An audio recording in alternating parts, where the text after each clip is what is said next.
fly a starship across the universe divide. And when I reach the other side,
Hey there, Saber friends.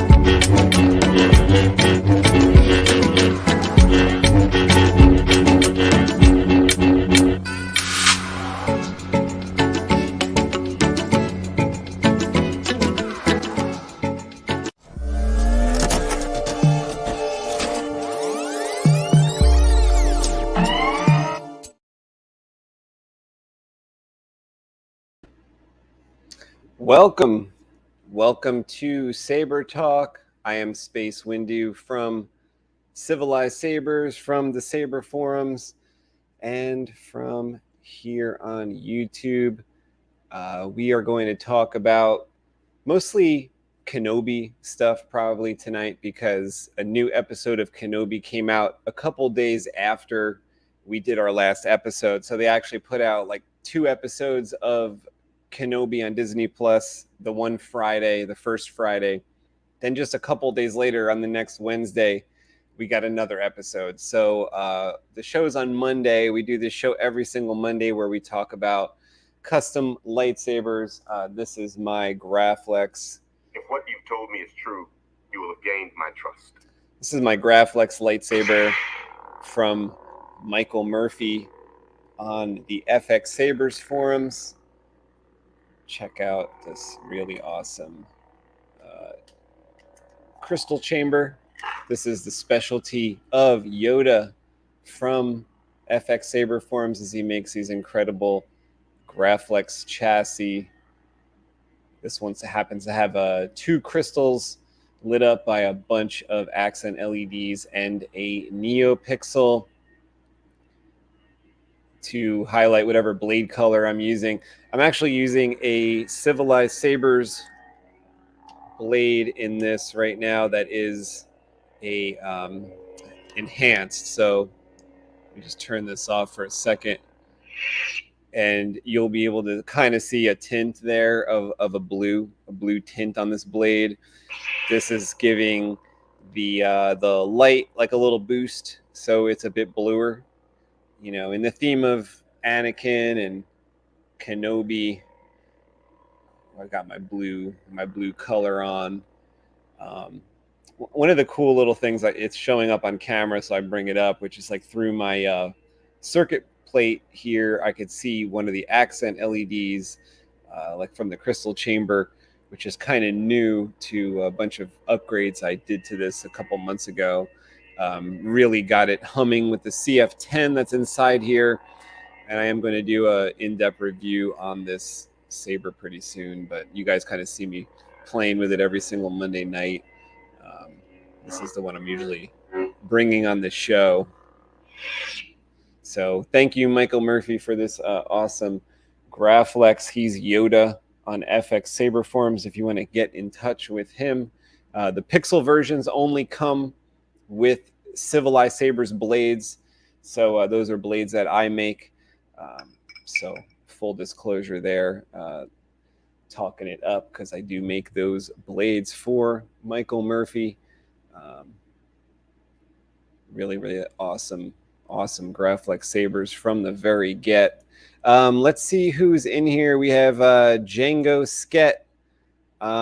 Welcome. Force Ghost Anakin wears the same Jedi robes as Obi-Wan. Force Ghost Anakin. Do you mean in the OG movie, in the original ending for Return of the Jedi? He wears the same. Yeah, you mean Sebastian Shaw? That's really funny. I was just talking about Sebastian Shaw with my friend, so that's really funny. If you're talking about Sebastian Shaw, like literally 5 minutes after, I was just talking about Sebastian Shaw right before the show started. Jim Smith says yes.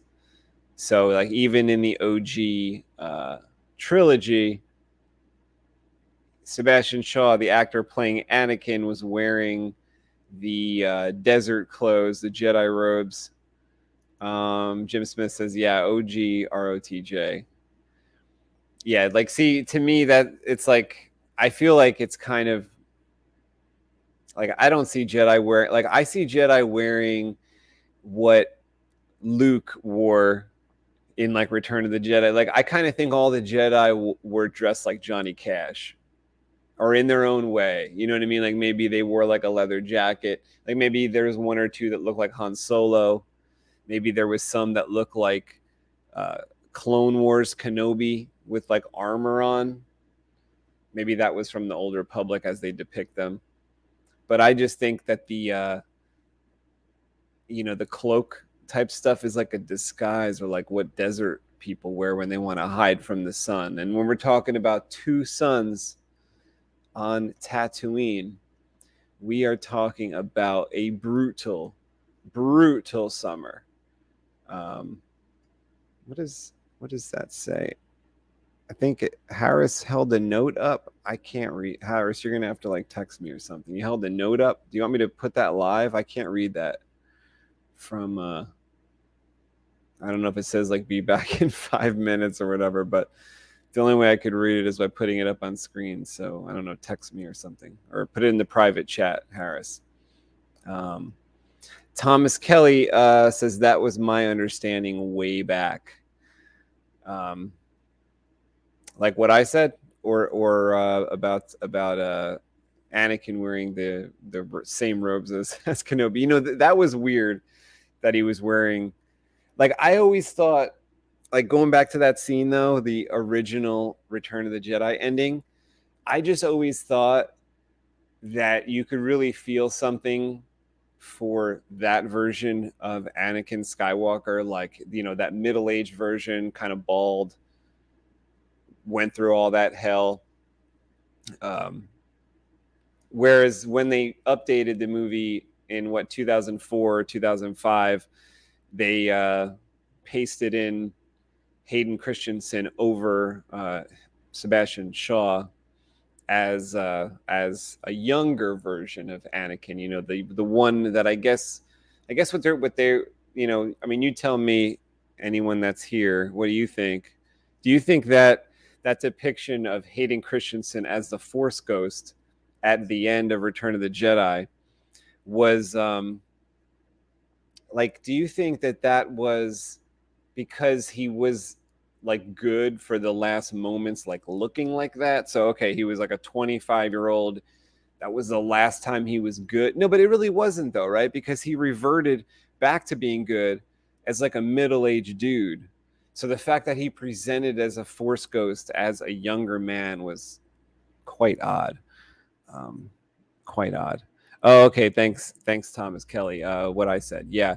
You know, there was like a couple cool images on Instagram of an artist. What's his name? Artist that draws Star Wars stuff. I'm trying to think. I'm trying to think of it. But anyway, he draws Luke like with a leather jacket on at one point. I mean, it is like Empire Strikes Back style Luke at the time, so it's like in between his Jedi. You know, he hasn't completed his Jedi training yet, and he's dressed kind of in a leather jacket. He looks cool as can be. He's got gloves on, leather gloves. Looks really sweet. You know.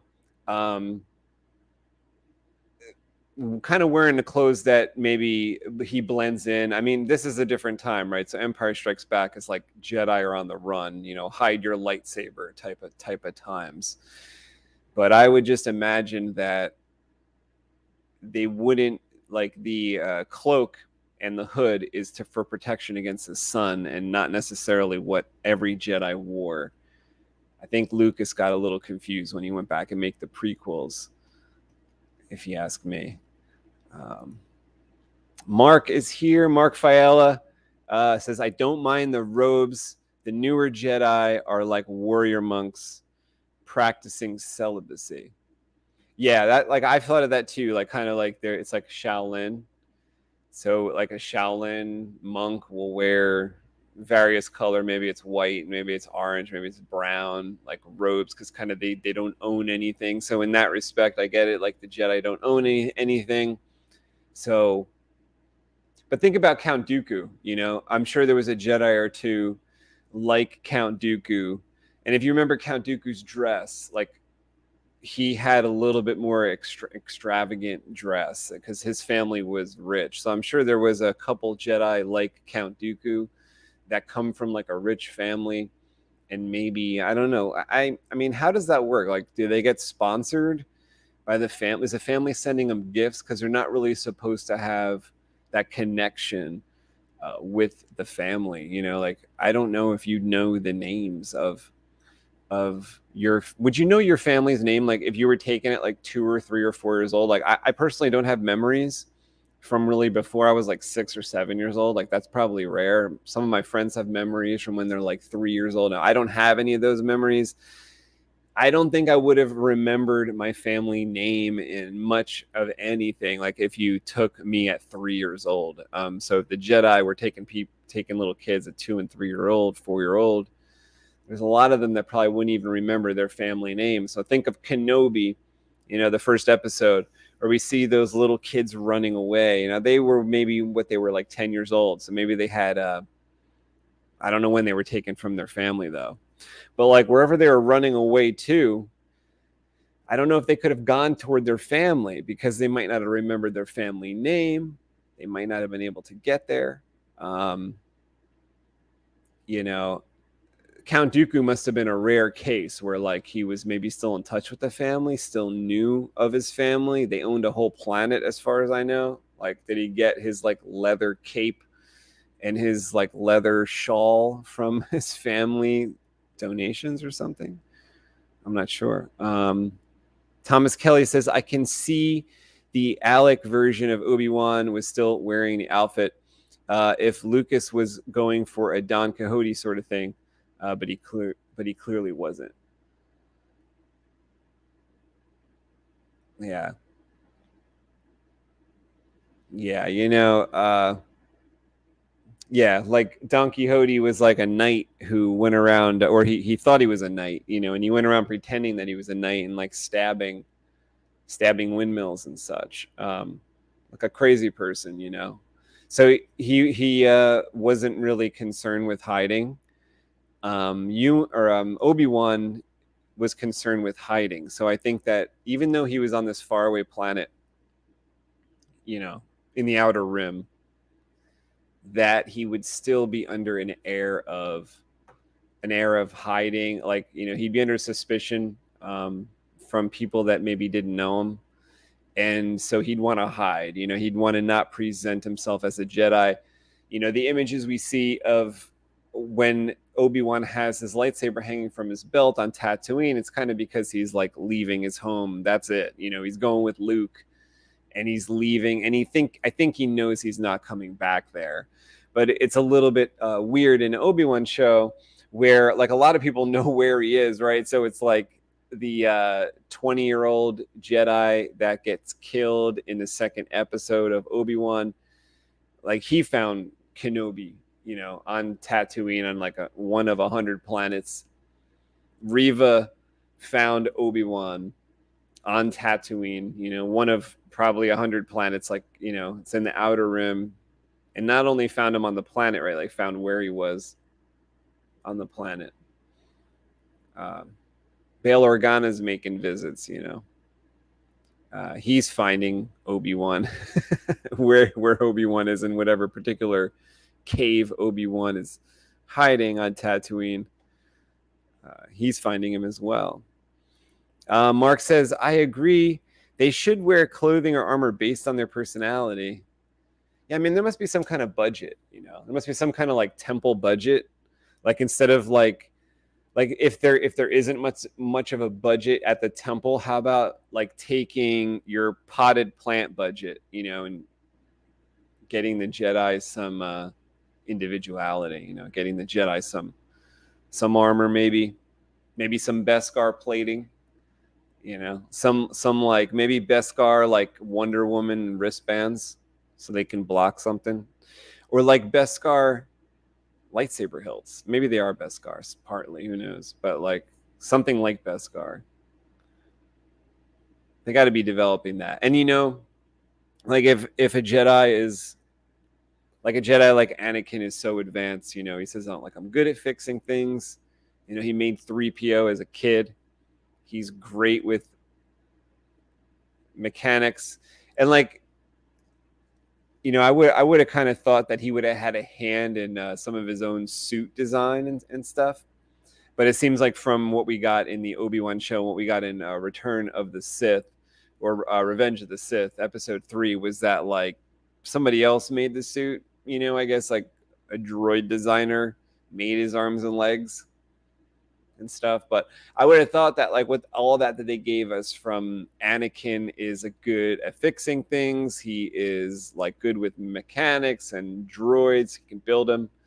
That maybe he should have a hand in his own his own mechanical parts for his own body. They should focus on that a little more, because I think that would be like who the character is. I don't think he would just. Maybe they did that in the comics and stuff. If anybody's read the comics, that could tell me more about that. Like, let me know. You know, maybe if like Carter stops by in here or something. I know he reads a lot of comics, but I would just think that someone who made 3PO or makes droids would want a hand in their own limb design. Maybe that's behind the scenes and stuff. I'm not sure. Because the ones that didn't want to wear armor, you know, if it's like too heavy for some people, like I could see like some people dressing like Adi Gallia, like it's lightweight, you know, it's got a belt, things are kind of tidy, it's tucked in, it's nondescript, it's discreet, no one's really gonna like, you could be a maid if you're walking around in that outfit, or you could be some kind of trader. So it is kind of a nondescript kind of outfit. And if they are wearing it like that type of robe, like we see Obi-Wan wearing, then I can kind of see like maybe they're trying to blend in, you know, maybe they're trying to blend in.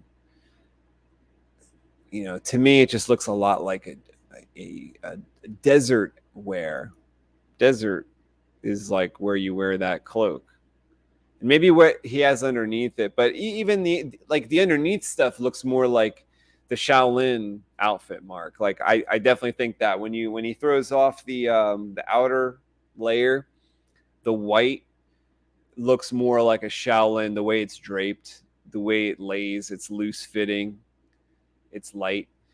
Jim says, check out Kiadi Mundi. He is wearing wealthy clothing. Oh, okay. Yeah, so he's allowed to keep tabs on his family at home, his home planet, because his home planet, like, they don't, I think either the whole population is diminished or males are diminished in the population. So if you're a male, you have to like keep in touch with your family and stuff like that, because you need like a couple wives to keep that Syrian race going. Kiadi Mundi's race. Thomas Kelly says Dooku eventually finds out his family is rich and leaves the Jedi. Oh, is that why he leaves? Oh my god, that's why he leaves. That's why he leaves. That's funny. I didn't know that. I didn't know that at all. Unless you're just joking. Maybe it's a joke because you have the smiley face and stuff. But if that's true, I mean, I didn't read like the Dooku book. If there's a Dooku book, I didn't read it. I think there's a book about like Qui-Gon and Dooku together. It looks like let's bring in. Let me put on my headphones. I got to bring in Mundo here. You know, we never got a chance to test out a setup for Mundo that was going to work. So let's see if something got settled there. Let's bring in Mundo. In here, we pour whiskey.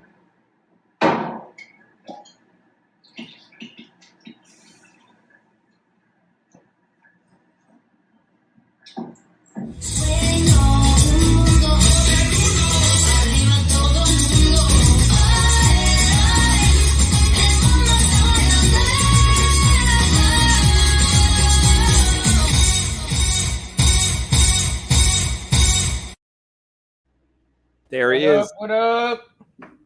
How are you tonight, Mundo? I'm doing all right. So I've got my wife's computer.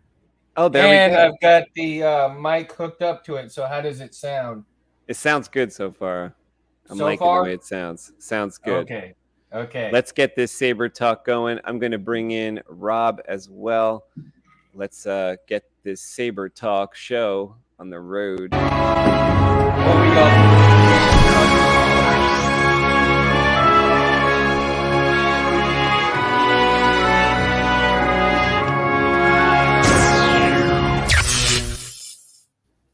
Hey everybody. What's going on, Rob? How are you?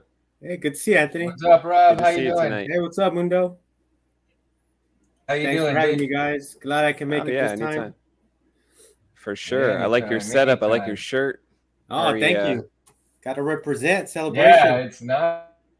Did you have a good Did you time go? this year? You went to the celebration? Yeah, it was amazing. I had a blast. Definitely Awesome, one awesome. for the books. It was great. Did you post anything on your YouTube about it?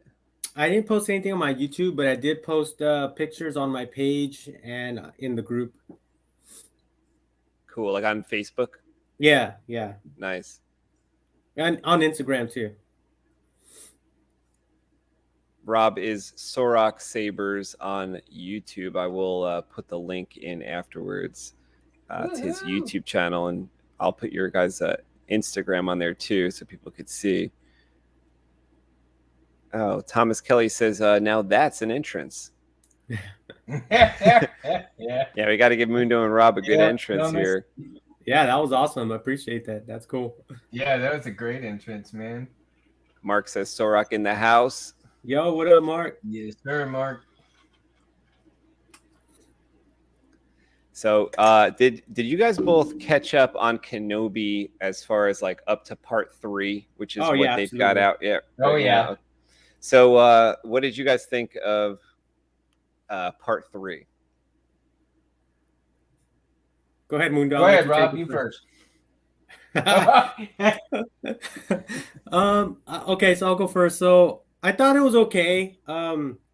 There's a few scenes that I was kind of questioning, like where I'm just gonna jump into it, where Vader like pulls Obi into the fire, and only his arm kind of got burned, and that's kind of bullshit. I would have liked to seen his hair maybe singed a little bit, or at least something like that, you know. Um, I don't know. It was weird. I just felt like Vader came on strong, and then he just kind of like, okay, I'm not gonna finish you off. I'm just gonna let you run away. So that was kind of like, there's other things that was just kind of a little inconsistent, but overall, it was great. I enjoyed it.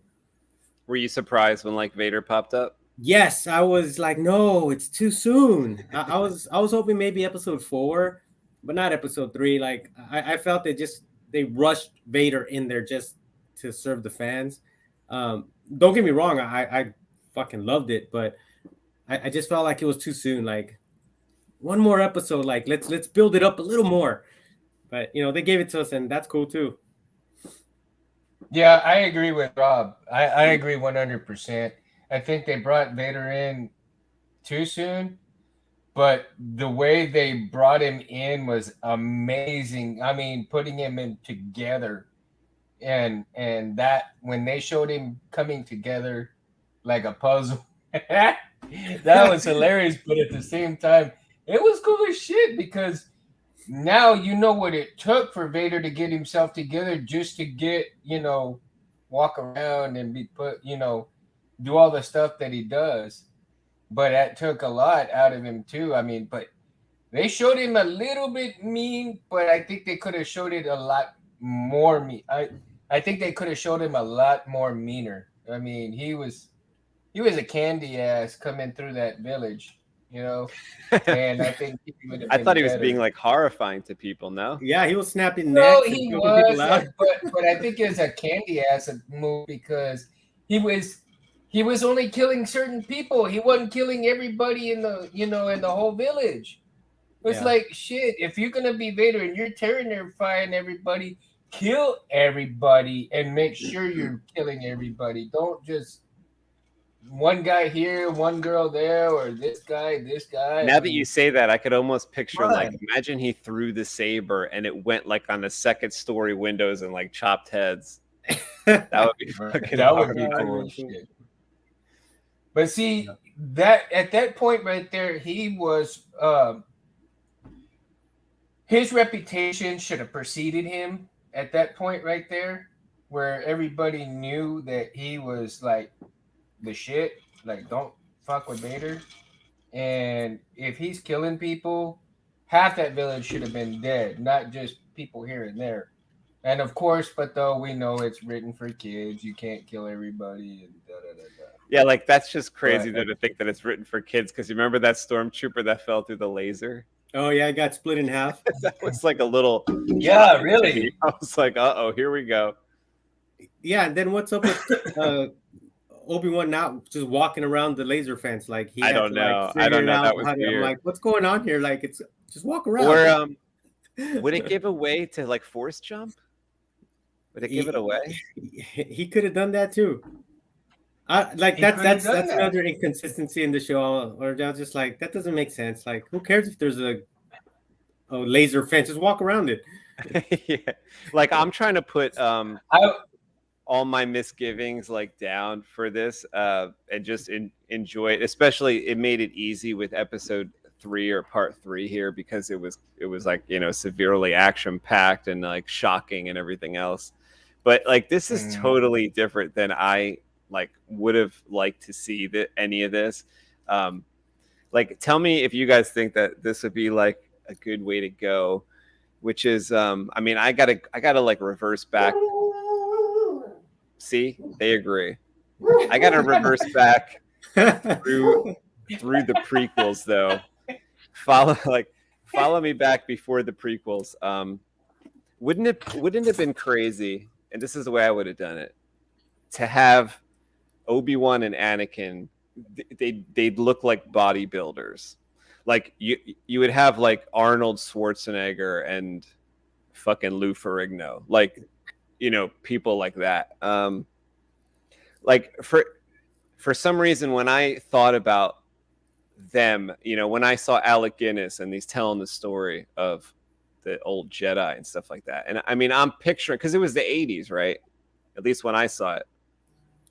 I'm picturing like Dolph Lundgren and shit. I'm picturing Lou Ferrigno as Anakin Skywalker and shit like that. So it's just it's just totally weird in my mind to see like a skinny, like, they chose this skinny guy to be Anakin and stuff like that. So just like starting there, it's weird. So that's how far back I'm going, because like to me, I see like when Darth Vader as Anakin is fighting Obi-Wan in like some fire pit or something in the past, I'm thinking these guys look like Arnold Schwarzenegger. I'm thinking that's how the Jedi of old look like. But also, fair warning, like I draw comic books, and like that's just the way I think, like superheroes and stuff. I think that was done on purpose by George Lucas to not have the typical bodybuilder, buff, athletic build guy, like, because he's just a nerd, a geek like the rest of us, just a little more advanced, right? And so he's like, I want to make this story kind of for us nerds and geeks that, or people that are looked down upon or aren't looked at as somebody who would be considered a superhero, or somebody who would be strong with the Force, or to fit that stereotypical superhero physique. So just get an average normal guy that has those powers and let them blend in easier, I guess. Yeah, like that's how I saw Luke, and I just like saw like the Jedi of old, this old way of being was like some fantasy kind of thing, like some like painting, some Conan painting type of thing. And like when you see the poster for the original Star Wars, Luke holding up the saber, it's almost like he's ripped, Yeah, so I was thinking like, like that was the ideal, I thought, but like it's like who they got for this $5 million budget was they got Mark Hamill, et cetera, like, but like the imagination I saw like in the poster was like this was like a big deal, or these people were bigger than life type of thing. So even just starting there, like when I see where it's evolved to, so basically my point is I'm thinking big in every which way, muscles and everything. So when we come to this scene where Darth Vader in part 3 of Obi-Wan is like, I guess he lands in a village nearby, and now he's walking through the main street of the village and kind of causing havoc, goading Kenobi to come out, because the whole theme of the show is, these Jedi can't help themselves. They got to come out if they see something going down. But to be fair to Kenobi, I mean, what's he going to do here? Because we have Darth Vader, who he faced off with before, but now he's got mechanical limbs and shit. I mean, he's got robotic arms and legs. So that's a little bit worse. Plus, he's got his friends there too, and they have lightsabers, and he's got all the bad guys with him, and soldiers and stuff. So that's really bad. I mean, Obi-Wan really can't come out. I mean, I saw some people online saying that he looks like a coward, but you know what? He kind of can't come out at this point, because what's he really going to do? I mean, this guy, like I said, he's part robot, and he's got his friends there. He was already enough trouble when he was alone, and he wasn't part robot. He was just a fiery teenager or whatever. He was just like a disgruntled coworker, And now he's like a empire leader and shit like that. So anyway, but how I would have done this different was like take this scenario and make it bigger. So like you were saying, Rob, like you didn't really want to see this so soon. What I wanted to see is like the hunt a little more for Kenobi. Like if you guys have ever seen 24, it was like a show back in the early 2000s. It was like every single time this guy turned a corner, I mean, first of all, the show was called 24, so the minutes of the day like counted down. Like every minute was like an obstacle or a kind of a way, a way that Kiefer Sutherland could overcome. If he had 60 seconds left, he could do something, or he was being chased, or he was shot and he was bleeding, and every second counted. I mean, it was like every time he turned a corner, it was suspenseful, you know, and that's kind of what I thought we were going to see here. I would have loved to do the show starting at like basically hour number 1 when Kenobi lands on Tatooine, or even before that in the escape after episode 3, you know.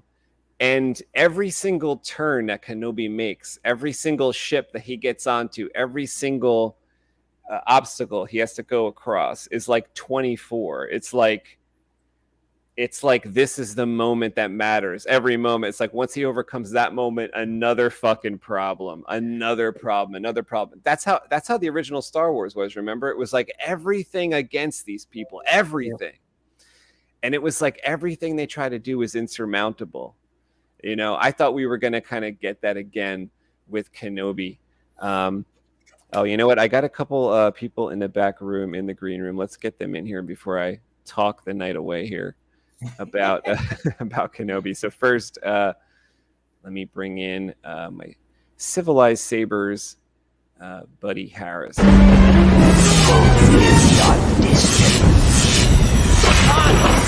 I have something here for you.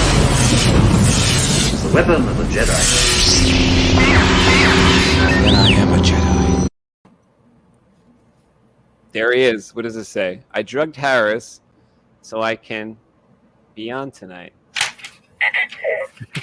That was the note. Oh, ooh, love the R2. R2 does have to leave a note because I can't understand the droid. Look at that. There he is. What's up, guys? Jedi drummer in the house. I got a new pet. Very nice. That's the Jedi drummer. I got a Jedi arms dealer in the back room. Let's bring him in.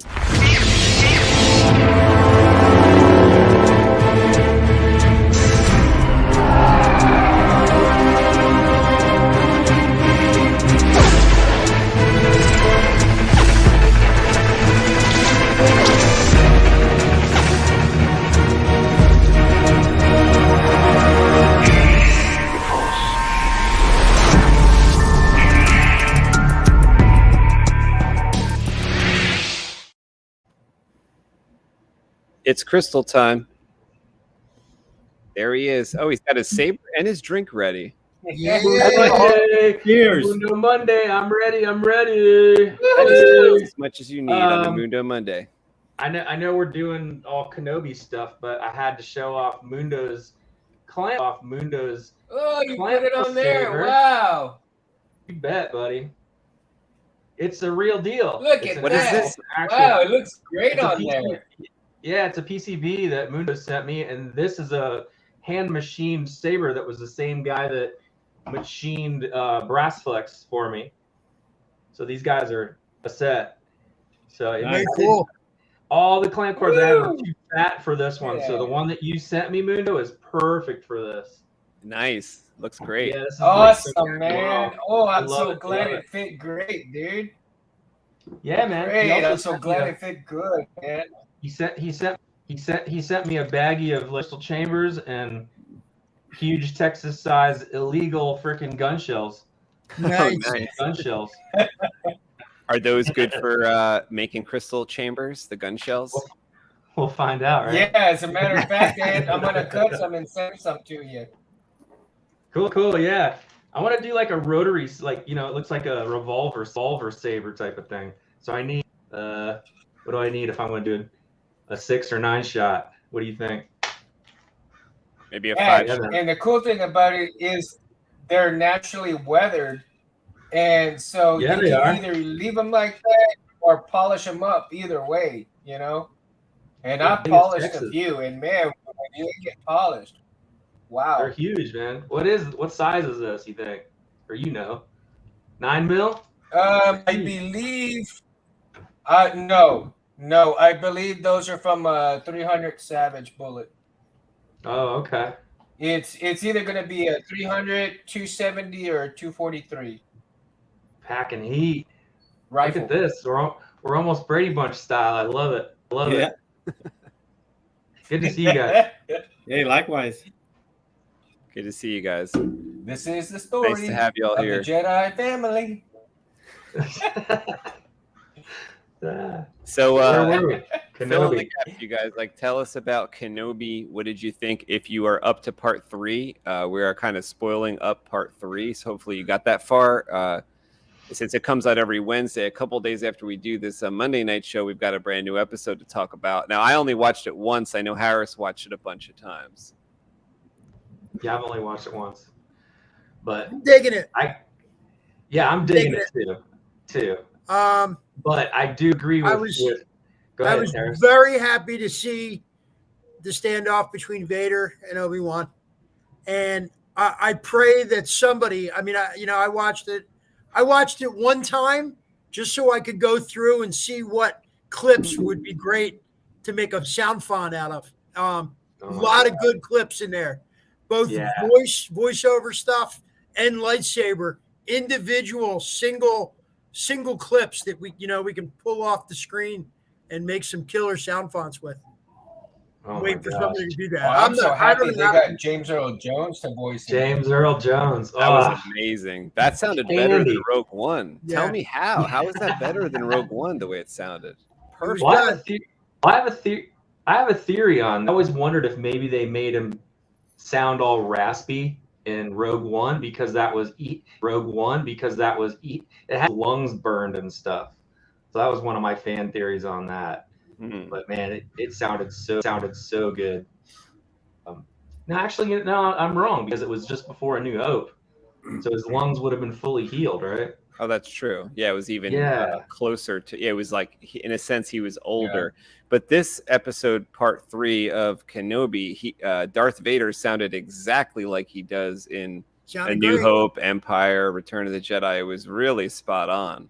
Agreed. They modulated that great.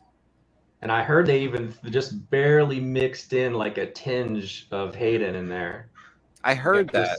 You can barely hear it certain parts, so it's like a mix. When I watched it the first time, it was like watching the Freddy Krueger movie the first time.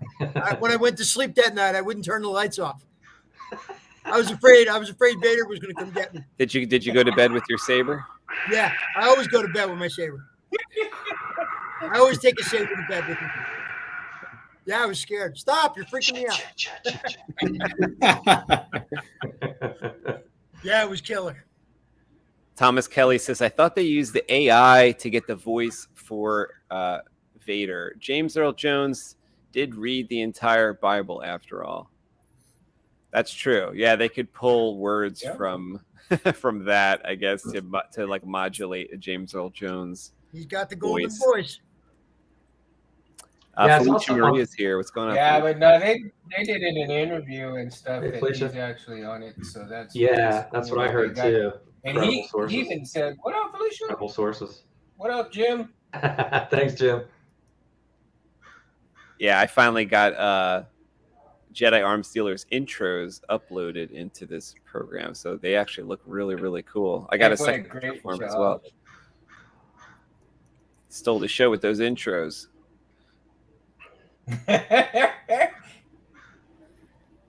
Crystals.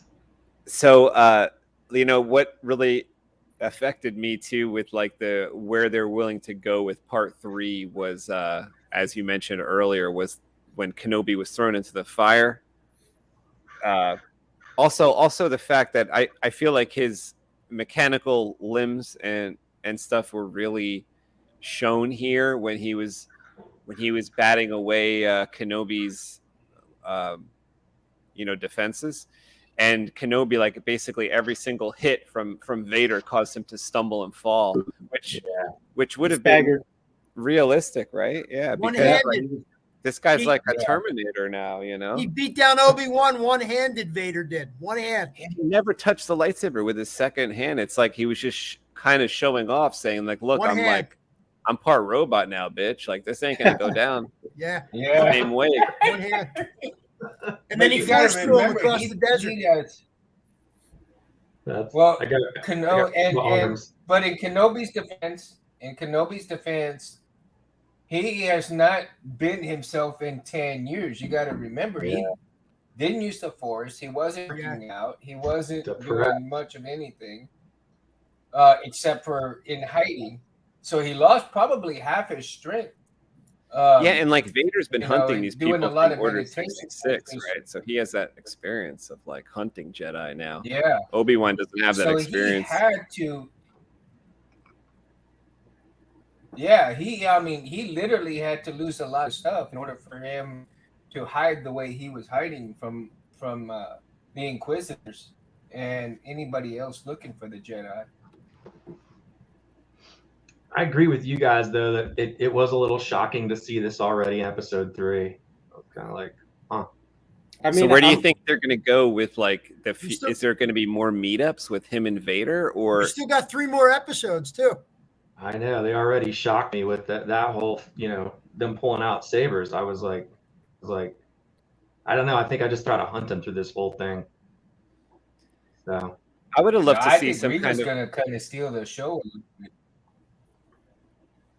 I mean, it seems to be like part 3, except for the very end, seemed to be like all Vader as far as like the threat, right? And then I was so surprised to see that the woman, the actress from Rome, I don't know her name, but she didn't pass Reva in the hallway, right? I guess she had already gotten out before Reva went in and met up with little Leia in the hallway. I almost thought she was going to cross paths with the kind of rebel soldier there. Yeah, me too. But I guess she had gotten out first, and maybe even I may have missed something. Maybe Harris saw it because he saw it like 7 times. I think the episode did Reva see the rebel soldier leaving that place? Is that how she knew to go in there, or did she know to go in there? No, I think the dark side of the Force was guiding her, is what it was made. That's how I saw it. Yeah, and when she didn't like kind of cross paths with the woman, I thought maybe she. Yeah, the double agent lady, she was gone already by the time that Reva was in the tunnel. She was already out looking for Obi-Wan, right? And little Leia was running through the tunnel. She was a champ. Yo, she was a champ. Yeah, she was good. She saved Obi-Wan. She saved Obi-Wan because if she didn't take that shot, and I thought she was going to get ripped out of the cliffside by Vader or something like. Yeah. Ant, let me ask you a question. You and I talked on the phone the other night. I told you my theory. You want to talk about that here, or should I hold on to that? Talk about it. I don't recall what we talked about. Maybe I will once you say it. All right, guys, I want your opinion. I have a theory, okay? And after I explain the theory, I'm going to explain to you why I have the theory. I think that what's the third sister? Reva, right? Yeah. I think she's a double agent. I think she's going to go good. Yeah, Reva is the third sister. What's that? I didn't hear you. She's a third sister, yeah. Yeah, third sister. I think she's going good. I think she's tracking down Obi-Wan with all this intent to go good and help him out. Why do I think this? Because that's the MO in a lot of Star Wars. If you guys watched Rebels, that's what happened with Agent Callus. And they also did it in the last 3 movies with General Hux in the last movie, where he comes out and he says, I'm the one that's been helping you all along because I want to get rid of Kylo Ren. So for whatever the reason, I think Reva is going to turn good and come back to the light side, or whatever you would call it. That's my theory. Oh, that's an interesting theory. What do you guys think? Isn't it pretty well believed on YouTube right now that she was one of the younglings that escaped? Yeah, well, they kind of already proved that. That's like everybody's saying she was one of the younglings. She was the center one, dead center in the middle. You know? Yeah. In the opening scene. Yeah. So does that mean the light side is does that mean she's always kind of like you said, is she undercover? I mean, look, wasn't that a whole thing in Return of the Jedi? You know, that there's good in him. I can feel the good in him, you know? And even Padme, there's good in him. I can sense the good in him. You know what, Harris? Like, I'm starting to think as you say this. This is the first time I'm thinking this theory. Tell me what you guys think. It's kind of based on what you're saying. Do you know the scene? I mean, I know you know it. I'm just gonna say it so that everyone knows what I'm talking about. You know, Master Skywalker. There's too many of them, right? What are we gonna do? And then he turns on the lightsaber. Now we assume that those kids die, but I no longer think that, because here's why I don't think that anymore. Is because those little, like, for instance, Reva and these other people that they have working for them, the Empire, they obviously aren't like, take Baby Yoda, Grogu, for example. They have Baby Yoda and they're experimenting on him for years and years and years. It seems like they want to extract like the Force blood out of Baby Yoda. Right. So it seems like they want to take the younglings alive. Baby Yoda is case number 1. Reva is case number 2. And anybody else, you know, because Harris, you said, oh, those little kids in the beginning, they're running away. And that's Reva. Okay, so then what? So they run away. Then what? They circle back around and go, hey, wait.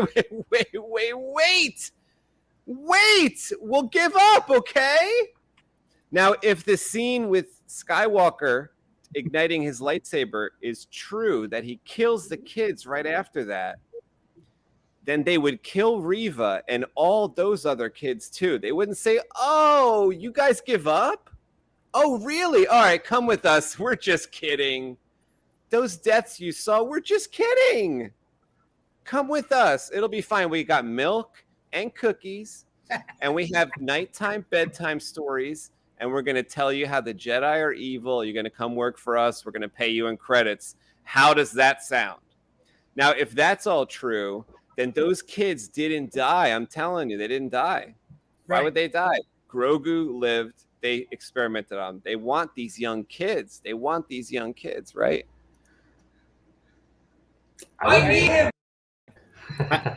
The only argument I have there is Sidious Palpatine specifically said kill all of them. Like, he told Anakin, go there and kill everybody, including the younglings.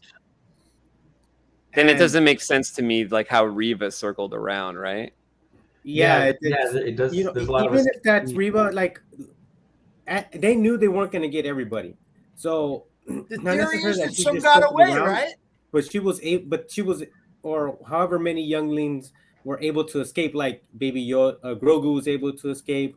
Reva was, I guess, if that's truly her, like you guys are theorizing, then, you know, eventually she might have escaped, but then she was later caught and decided to turn to the dark side, or they saw that she had dark side tendencies, and they're like, okay, well, we'll bring you in and we'll make you one of us, because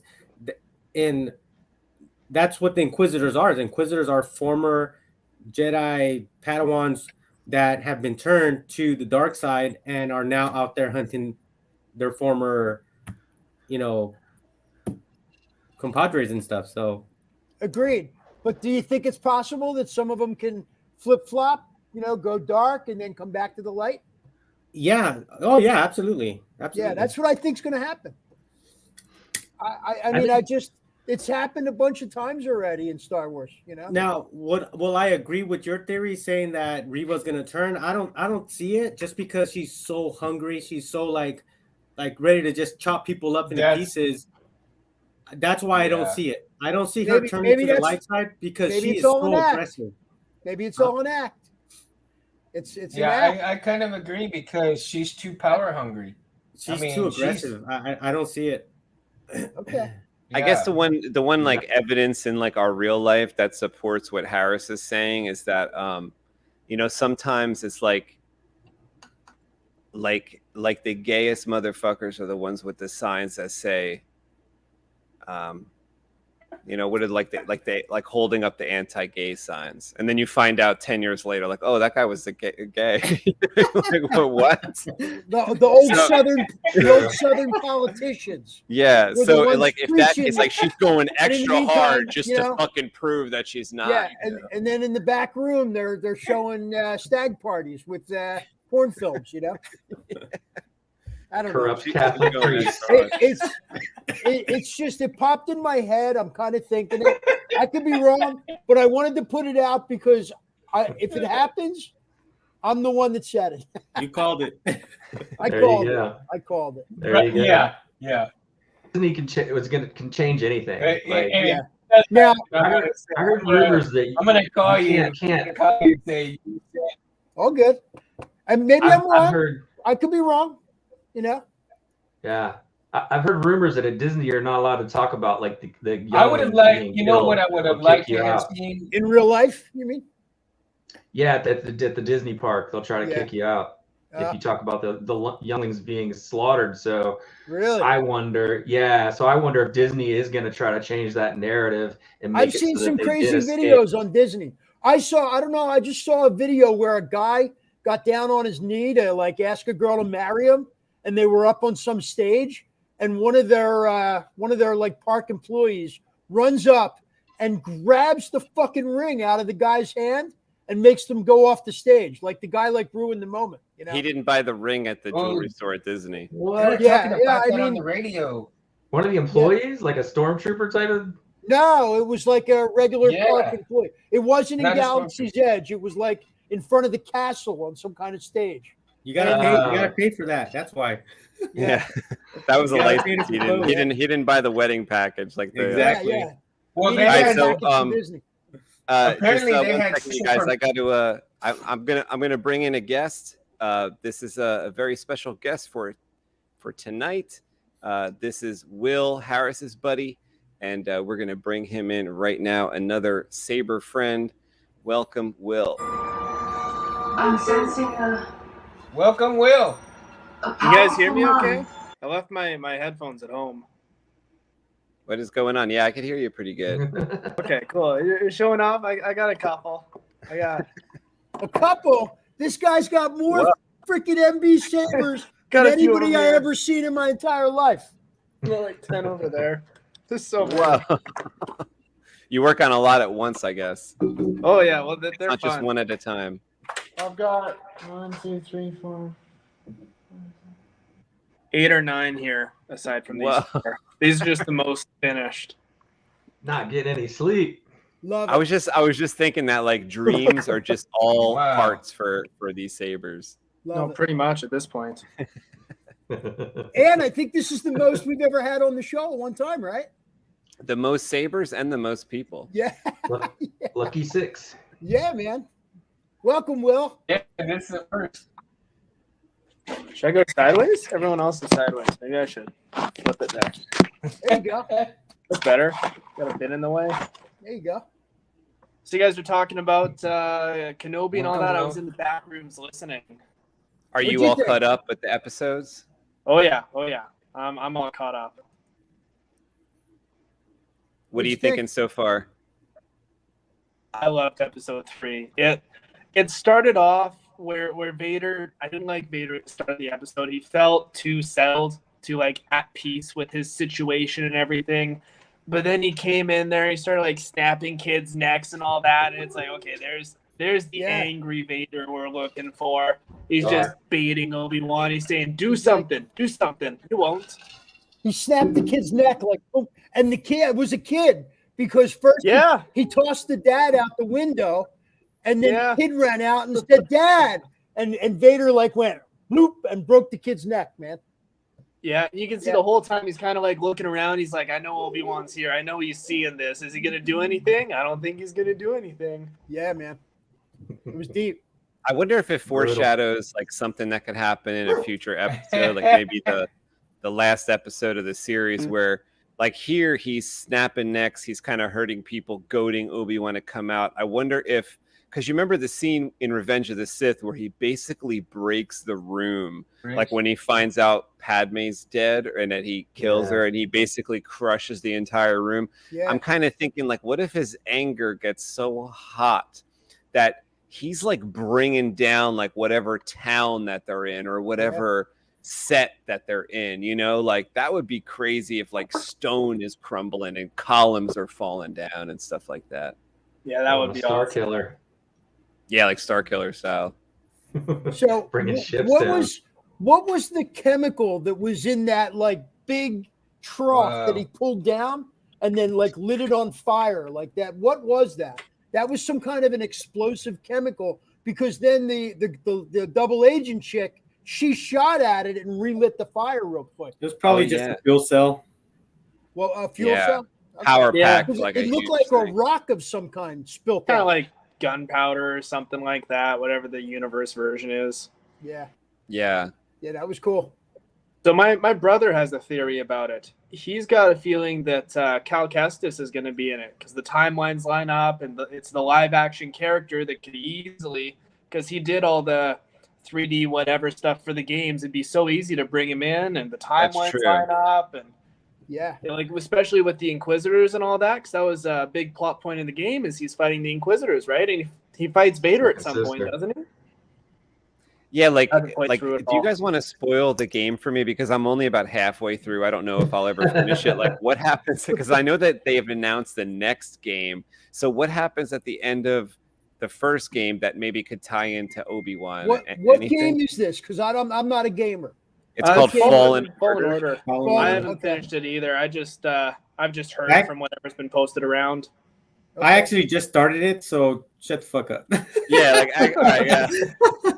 I can't get past the movement mechanics. It feels so janky with the parkour. It does. It's so horrible. Like right. So I am falling down every chasm, but like I don't blame the button so much, but I have like broken a controller already throwing it because like I fall down every chasm. They expect you to like be sliding down ice and then jump over a fucking chasm. It's like I can't do it. I'm 40. Well, at least if you fall off of stuff, you get respawn right there. So that's not a big deal. It's when you die to the stupid little critters that you got to start all the way at the beginning. You're like, what the fuck? Yeah. It's just the mechanics and it doesn't play super smooth.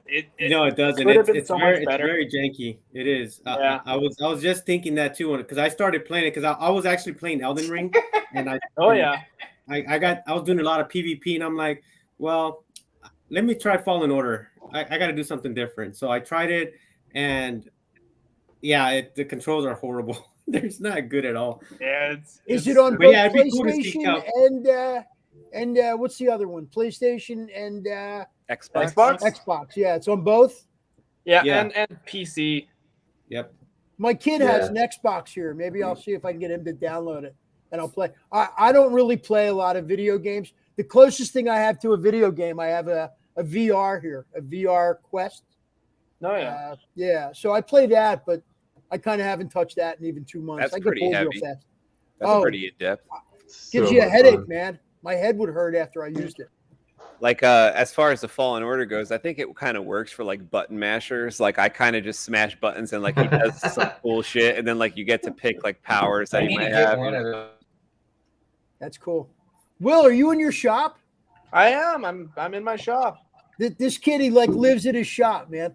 That's awesome. Every time I talk to him, I don't care what time, like 2:00 in the morning. I'm like, what are you doing? He and I will video chat, and he's filing on an MB part.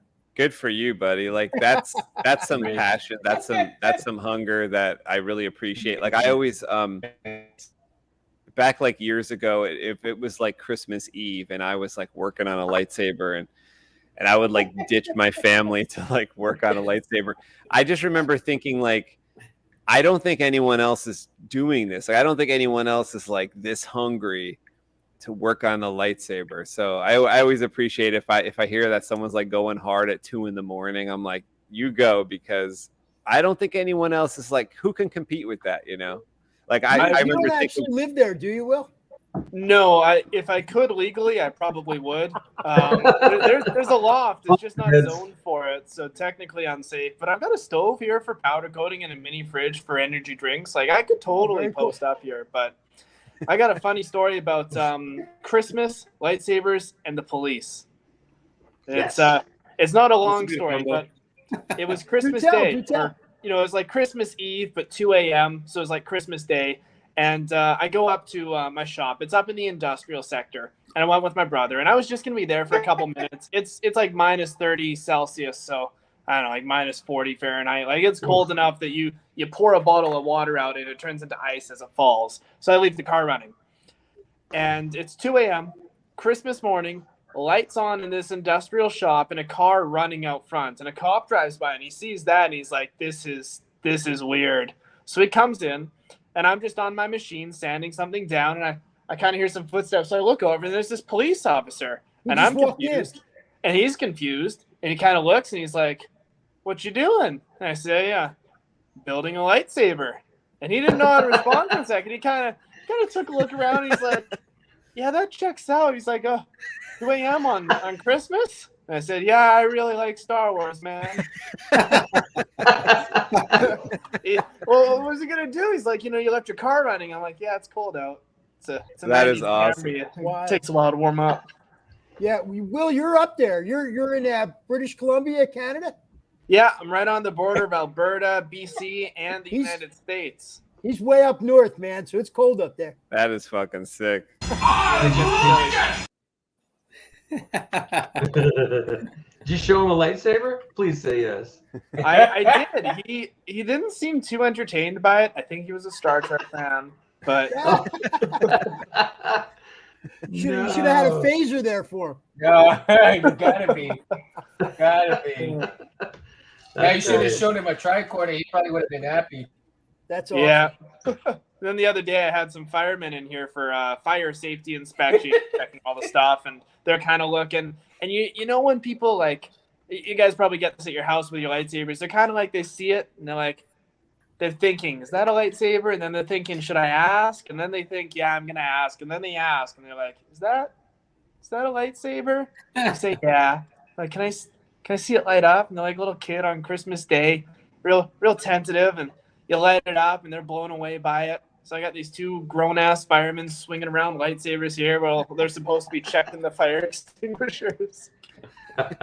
Nothing makes me happier than when I wear it. I love to wear a saber out in public, and nothing makes me happy than when I walk into a restaurant or I'm sitting eating at a restaurant and some little kid like sees my lightsaber the same way that Anakin saw Qui-Gon's under his poncho in the Phantom Menace. I love that. Yeah. I love when that happens. Yeah, it's That's good awesome. stuff. I see your laser sword. That's awesome, man. I love it. I love that. So what's everyone got on the go right now? Anyone got anything cool to show? You got the MB? I told you this. I haven't told anyone else this, but I'm gonna build a solid silver Metal Master with just brass accents. Wow. It out. And the price of just the 3D printed parts. Oh, you're kind of cutting out there. I didn't catch that. Yeah, I didn't hear how much you said the parts would be on that. 4,200 Canadian just for the prints. Whoa. Oh my. It's crazy. But nobody else has done it. I feel like I've built so many. I want to be the first. Yeah, I think I'm about 50-50 silver at brass, right? I think you're more silver than brass at this point. You think? Wow. Now, how many parts is there total in one of those chassis builds? Oh, I never counted. Have you counted, Will? I did count once. I have a list somewhere actually breaking down every single screw and component. There's 69, and I remembered that for obvious reasons. 69 individual parts. That's my favorite number. Yeah. So, like, how many of those parts do you order from like Shapeways to? That's like Chinese food. Well, so the way Martin has it set up, so you basically buy the emitter from Martin, and then I've seen a couple guys, which I don't understand. If maybe I'm wrong in my train of thought, but I've seen a couple guys buy like a KR emitter and then use like from the plasma gate down MB stuff, you know. Okay, so here's a good way I can show everything here. Oh, wait until you guys see this. I've seen this already. I've got a couple of them here. But this one here, so you've got the blade holder, and this is CNC machined. That looks beautiful. That's It's the great. brass. It's Same brass, here. yeah, CNC machined. Yeah. And it's got openings here, so you can actually, a little tangent here, we'll do this one. You can actually wire individual pixels in there. Nice. And have them Look at spin that. around. And then when it turns on, it kind of washes them out. But while it's in idle, it's super cool. And pretty tight wiring for that. Wow. But you got the top, then you got the plasma gate. Now the plasma gate, if you do it in precious metals, is one piece. If you do it in steel, it's actually two pieces, the outer piece and then the inner ring. Will, let me stop you on that. So that was something that I messed up on because I did my plasma gate upper and lower. I did the spinning plasma gate and I did it in brass and I didn't realize it. I also ordered the extra parts like as if it was the lower end metal stuff as well. So I ordered a couple $100 in extra parts by mistake. Yeah, I've done that before. That's for sure. I posted a bit ago selling off a bunch of extras. I had like, I don't know, well over $1,000 of extra MB parts that I just wasn't going to use. Yeah. So then working our way down, it's mostly 3D printed stuff, some odd screws. You got the bearing for the plasma gate and the tube and all those nuts and all that. And then the fins. And back until recently here, the fins were laser cut and you'd stack them with washers and all that. Well. But then Martin updated his shapeways and you can actually get the full stack printed in metal. And it looks amazing. These are all silver fins, but when I ordered these, Will, he had them individual. So these are all individual fins. And 1, 2, 3, 4, 5 of them are silver, and I ordered the top one, which is kind of a separate piece in brass. So these are all silver here, all my fins. So your fins are slightly thicker. I think these fins are 0.7 millimeters each. I think your fins are probably 1 millimeter, but you got the top. And with the thinner fins, you can get more of them in there. But what I kind of felt like is with more fins, you kind of lose some of the crystal chamber view from the back end of it. Yeah, I've done some with don't have any here. I've done some with fewer fins before. Where do I have any? I don't think I have one to show that has thinner fins and like aluminum, but he used to offer aluminum fins instead of steel or brass. Yeah. And they were 1 millimeter, so you do 5 or 6 of them. It's funny. Yeah. Hey, guys, his shop blows my mind when I see this is awesome, man. Imagine this is like a heaven for a lot of builders, you know, to everywhere you look at saber parts. Yeah, it's a little messy, but I can give you guys a little shop tour here. Yeah, I'm kind of I'm kind of drooling at the mouth, to be honest with you. So you got a cricket. I'm loving it myself right now. I'm just like, Wait. Laser cutter? I'm all like, we got a Glowforge there. Yeah. There you go. And just one resin printer now. I've swapped out of FDM almost entirely. I thought about getting one of them. Yeah, now keep in mind, guys, this is Will's profession. Will does this pretty much. This is his job, you know?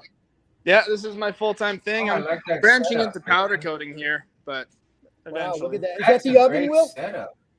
Yeah, that's it turns out it's not CSA approved, which is the Canadian equivalent of like ULing something.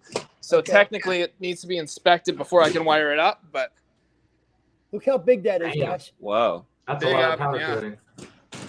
Yeah, now you can fit if I kill anybody, I'm sending them to Will. Will cook them in the oven. It's electric, not gas, so I'm not that anti-Semitic, but it's all right. I'm not killing anybody. I'm just messing with you. Look at how you got a lathe. Yeah, I love the layout, dude. Great. Big boy lathe. And then we got all the commissions there, and then the paperwork and all that. Some more active stuff. Do you have anybody helping you? No, it's I sort of. I subcontract out some acid etching occasionally. I've got a local guy who does amazing designs, and I taught him how to etch them on, and then I just pay him to do that half the time. Sometimes I'll do it myself, but he does just amazing work. Yeah, it looks great. Wow. So But it most looks of it like you is- do other things Wow. besides the Graflex sabers. You're interested in Oh yeah, he other does a lot of designs. different stuff, guys. Yeah. Oh yeah, I do He's pretty much especially anything. Yeah, I mean the MB stuff is his speciality, I think, as Mhm. Obi-Wan says. But he does a lot of different stuff. I did production run hilts for a little while. I had a couple hundred of those or something. Didn't really like the high volume stuff, so I'm probably not going to do another run. I'll do full custom stuff. This is Mystery Saber number 16, full metal crystal reveal. I'll show this in a second, actually. What's the copper? What's the copper that's- made of? That's copper wire. Winding? Okay, Wow, nice. that looks nice, man. I tried so many different kinds of wires. I think I tried wrapping it with 6 different things before I found this stuff. Wow. Very cool. That looks clean. But Well, yeah, target, is it coated? Is it the coated copper?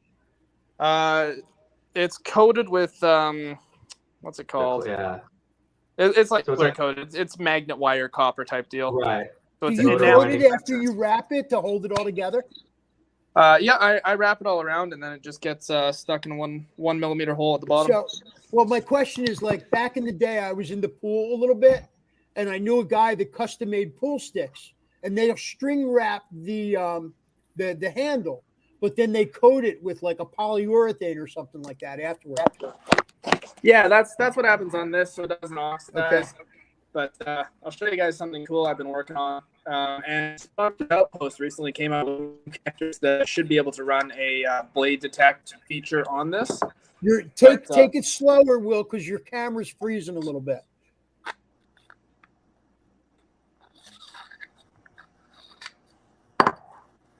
Very nice.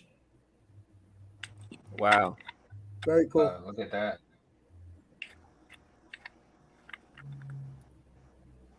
I think the Empire's jamming our signal. Yeah. The Empire's jealous of this stuff. Right. I'm jealous of this stuff. Really? Oh, the battery's dead. We're gonna be here in Vegas pretty soon. I love the like the sheath with the copper wrapping on there. It's just something really, really special. Great idea, internet. We're gonna steal that idea, I think, Ed. You know, I've kind of had And that that's so idea where unique, he right? like the way he poked in the wire at the top and the bottom through tiny little holes. I've kind of had that idea. I've never had the idea to actually take it to the length of making it a grip like that. That is something really, really cool. Very nice. You know, I can't take full credit for it. The hilt in general is heavily inspired by Brad Griffith's Malice hilt. I had one of those back in the day, and it is to this day the best lightsaber I've ever had. It absolutely insane machining on it. No, Will, I got a question Brad for you, would Will. say so. What Brad made you Griffin start? is Sloth Furnace, if I'm not mistaken. Right, JD? No, Griff Custom Lightsabers. Or Or okay. not Brad Lewis. That's my bad. Brad Lewis is Sloth Furnace. Brad Griffith. Griff Custom Lightsabers. Okay. What Okay. made you start, Will? What made you decide that you wanted to do this Yeah, like dude. full time? Pretty tight. You know, it's kind of a goofy story. I really liked like sword fighting with those plastic swords growing up. Sure. And even into my high school years, that's what I was doing. But you couldn't do it at night. And then I saw an ad on YouTube for Ultra Sabers, and I thought, $100? I can make one myself for $100. And I was in metal shop, so that's what I did. And then I posted in, I want to say Elite Lightsaber Society or something like that. And somebody said, "Is it for sale?" And I was like 16, 15. I kind of thought it could be. $50, it's yours. So he paid me $50. I spent Nice. that on more aluminum and made myself another one. And then Nice, it happened again. Somebody said, "Is it for sale?" And I said, "It could be." nice. And that just kind of never stopped. Somebody would say, "Can you install?" And I'd say, "I've never done it before, but if you want to send the stuff, I'll do it for free. If it works, it works." And, you know, some people were crazy enough to say, "Yeah, I'll take a gamble on that." So I'll take a gamble on explosive lithium. yeah, that's just kind of how it started. And That's awesome. yeah, I've been going six, 7 years now. Wow. Nice. That's awesome, man. Yeah, man. Great. It's So I'll be honest with you guys. I appreciate you guys taking time to listen to Will. Will's been helping me out a lot with my MB stuff. And I just wanted to throw him a bone and let him come on and talk about and show off some of his stuff in his shop, you know. He's pretty cool. Is Will, I want do to you have a thank you, YouTube Will. You've been channel? awesome. Is it Divinium? Is that your YouTube channel? Yeah, same name, Duranium Customs. I don't upload a ton of stuff on there. It's only the like top shelf stuff that I really like that I throw on there. I did Darth, or I guess it's the Jedi version of Revan's Hilt, and that was 100% from scratch with spinning crystal reveal and all that. But it was a slim Revan. Like I think the smallest diameter was like an inch and an eighth, and that's with the grips. Like it was a comfy Revan hilt. Wow, Nice. That's cool. Hey, I got two CFX guys on the forefront. I've been profi for the last few months, so I'm behind the times on official CFX group. nice. Tell me a little bit about the LS2 pad and like the new .bmp files. Is that work with, and can you make your own accent LED animations? And I also thought I read that Irv incorporated sub blades. So go. I want to hear about this stuff. But Rob and both of you guys. Why? Because Will knows about this too. Right? I haven't been keeping up just because I've been doing other stuff. So go ahead, Will, take it. So I was talking to Tristan Cam about all of that and kind of working it out with him. Same with BMP files on Profi, but that's for OLED, and we can branch on into that in a little bit because it was just kind of fixed up. But as far as Crystal Focus goes, it's kind of set up where when you run off LS2, and I'm not a huge fan of how they do this, but you basically make a BMP file to show what color the pixels are. So it's like 1 pixel wide, and if you have a strip of 10 pixels, it would be 10 pixels tall. And then you can color in what color you want the pixels to be. And then there's whole sub menus where if you don't want to make your own BMP files, you can configure it where it's set up to mirror the blade or kind of work like the accent LED menu where you set it to A or S or R and all that. It's not really user friendly, in my opinion. It's really overcomplicated and difficult to figure out. And half the time I just tell Tristan, hey, here's what I want this to do. Can I pay you to do it? And 10 minutes later, he's got a file sent to me. It's not nearly as easy as Profi, especially with FET's new, well, not new at this point, but with FET's menu. It's harder on CFX than it is on Profi, you think? Yeah. As far as CFX goes, the only thing it really has going for it right now is standard accent LEDs. Like if you want to run SMD LEDs or just one color diodes, you've got 8 pads. Profi sucks for that. But Profi's got 4 data pads and 6 LED pads.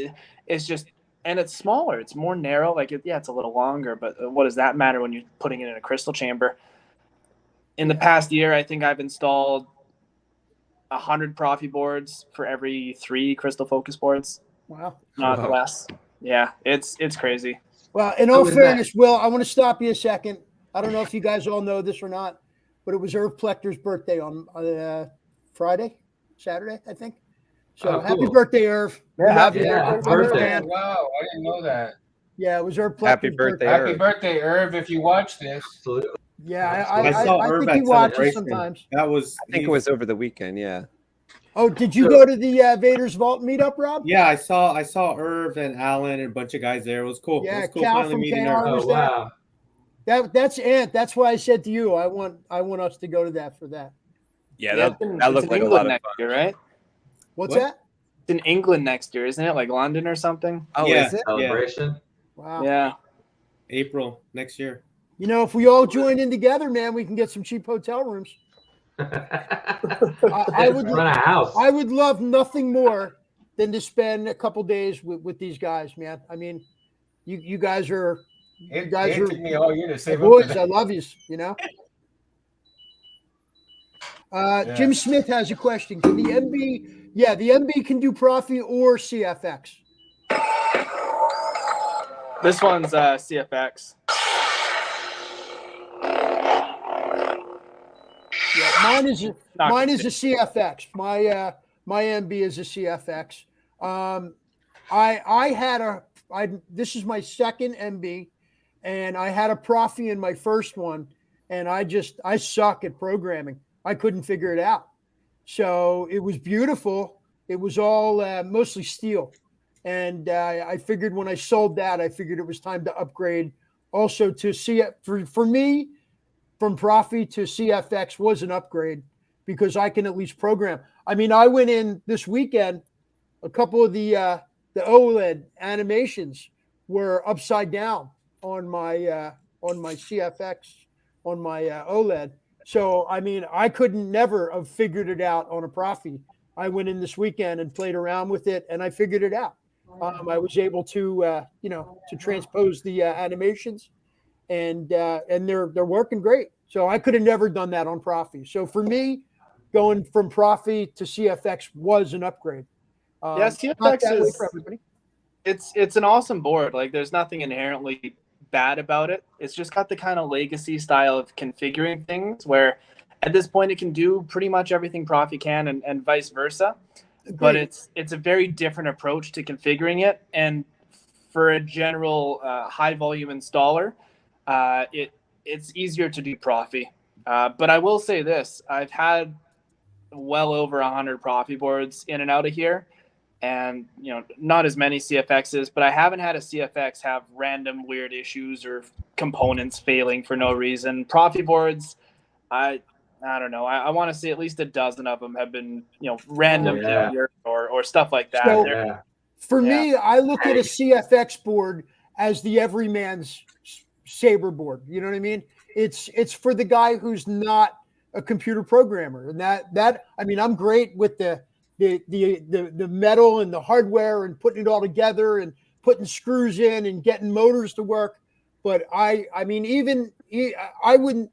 I mean, let me bring it up. I mean, this has the spinning plasma gate, and Will was gracious to get on on Messenger with me.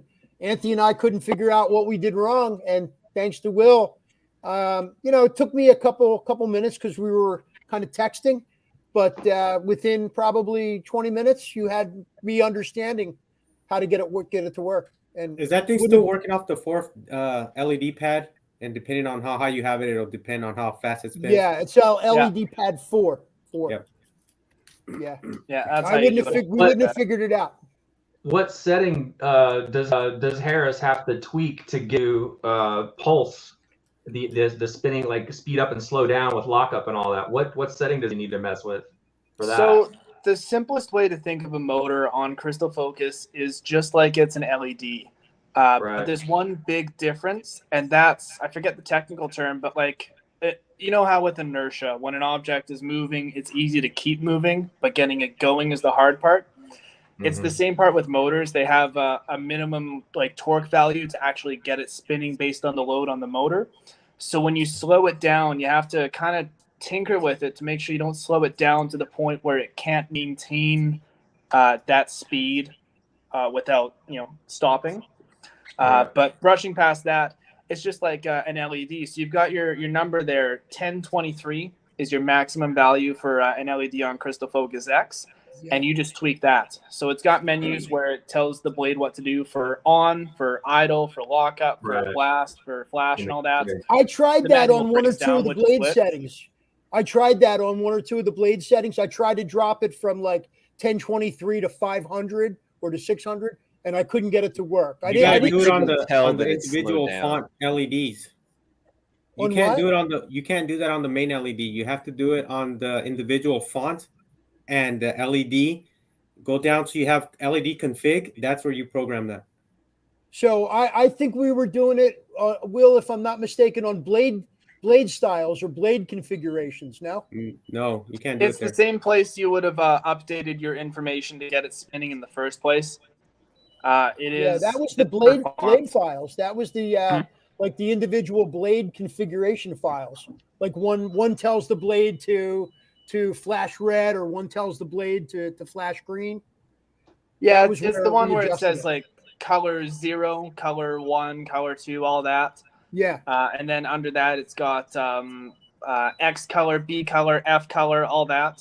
Yeah. You just change the value from 1023 to different numbers, and that'll change But how. on what? Change the file on which one of the little Individual function, right? So for lockup, for So on, you off, would change it on lockup, each or you would state. change it on? I wonder if I can. Let me head over to my computer. I wonder if I can show you here. My CFX one isn't a spinning motor, so I won't be able to demo it for you. But okay.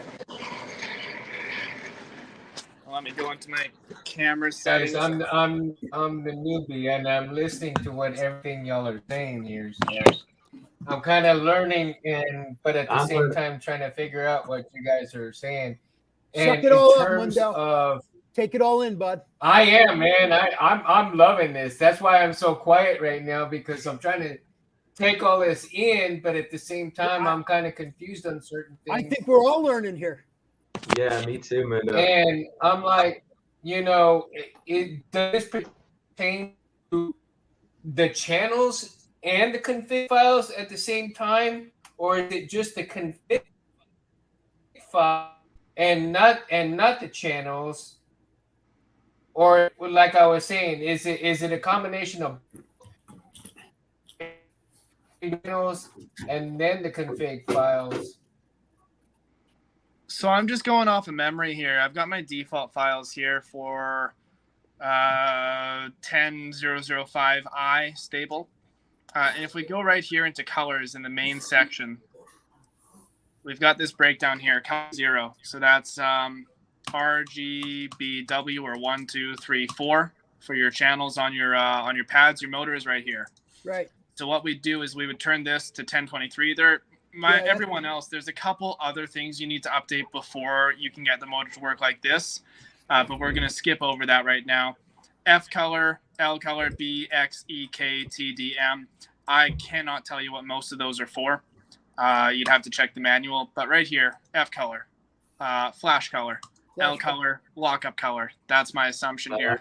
So that'll make it spin slower if you drop those values from 1023. I tried that. I couldn't get it to work. That way. I don't know what I did wrong. That might just be with the motor itself. We can actually go over to my power supply unit and try something here. Switch my camera around again. Front camera. Plug my phone back in. Let's try and see what we can do with the motor. Do I have a spare MB motor? I do. That's a Goth motor. It'll do. They're the same. Almost. So, Will, I think what you're going to do, you're going to hook it up to a bench supply. Yep. So I did this in testing my motor. And that motor from Martin Bear's website is operable, I believe, from 1.6 volts. I forget the numbers, but it's also operable up to 5 volts. So it is a variable volt motor. The higher the voltage that you put into it, the faster the motor spins. The lower the voltage, the slower it spins. I'll be back in 1 second. I'm going to grab a part for the Ahsokas. Okay. You just explained Tesla here. These little motors, are they almost the same as like in like those mini like helicopters and stuff, like the little Say again, Mundo? I didn't hear you. Are you asking if these are the same motors? Motors. So I actually played around with like the miniature helicopters that you would fly around in your room and stuff. I don't know. I can't answer that one. I can actually answer that. So when I was building my own spinning plasma gate, so Martin didn't always have it available to the public. Yeah. And I actually designed and built my own to work with the spinning or the current plasma gate he had. And that was before he came out with his. So I was trying every single motor I could find before I found one that worked. And the motors you find in helicopters are much more powerful and very different in size, but they're AC, not DC. So they need a separate control module. I wish Martin would find some smaller motors. Wow. Because I tried to put the LED, like where you use the plasma gate, you need a spacer in there. You have to add a spacer. And even with the spacer, you can't fit an LED on top of the crystal chamber. The LED has to mount underneath. You actually can. So what you do is you take one of those 10mm pixel LEDs. I don't have a spare one here. Yeah. Do I? 1 second. I should have a spare print here to show you. You take one of We're those. cranking questions out faster than he can answer.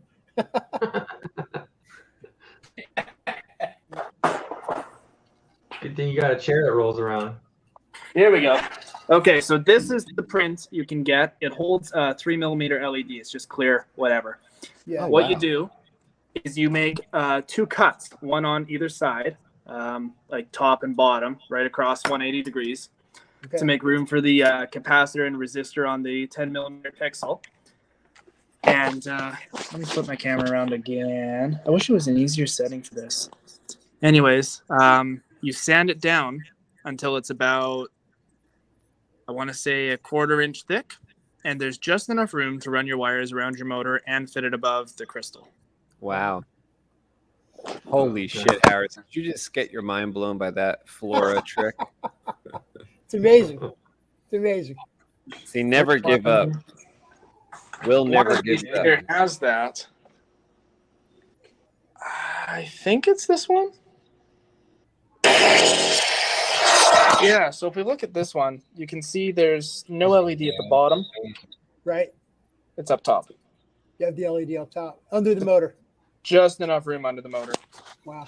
Okay. Wow. Initially, I tried to wire one of the inline with that, and I couldn't fit it all in. But I think I was also using the wrong kind of wire too. I think my wire was too thick at the time. Harris, are you using now like the ones that JAD sent us the link to? Yeah. Yes. Yeah. And also, Will had some suggestions for wire too. For the he uses an enamel coated, I think 30 gauge, right, Will?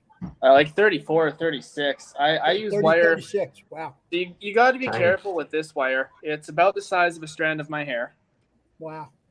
But you can't use it for a lot of stuff. You can use it for switches, and you can use it for, if you do the math, I think it runs something like 60 milliamps. So in theory, you could run up to 3 or 4 pixels on a single wire. Wow. But to be safe, I do them only for 1 pixel. And then a lot of the trouble is you got to make sure the way you're placing it, you do it very carefully because it's easy to rub off the coating and short circuit things. So I only use them if there's no other way.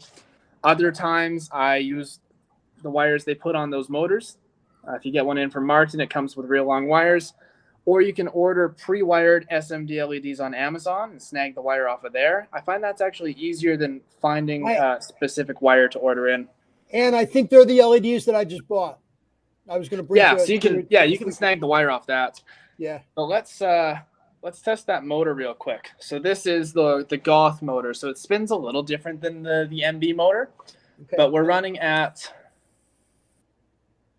3.3 volts and 0.04 amps. So 40 milliamps, I think that is.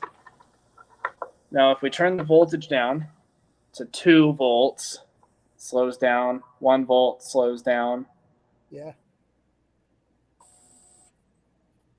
That's 6 volts. There's 5.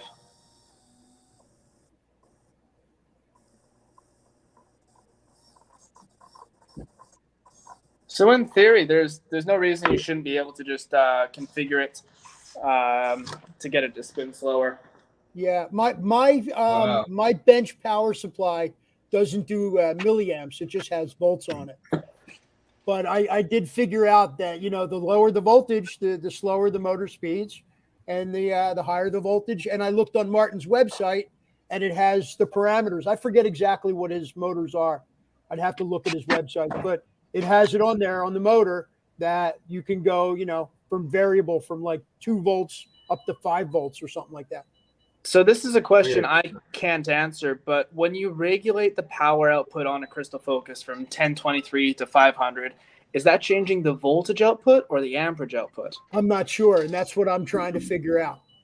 Because I tried to change it to I tried to change the numbers on the flash on clash or the lockup. I tried to change, and I tried to put it from 0 it had the four settings, 0, 0, and I tried to change channel 4 because that's where we put the motor to 500 as opposed to 0, thinking that it would drop it, and it didn't work.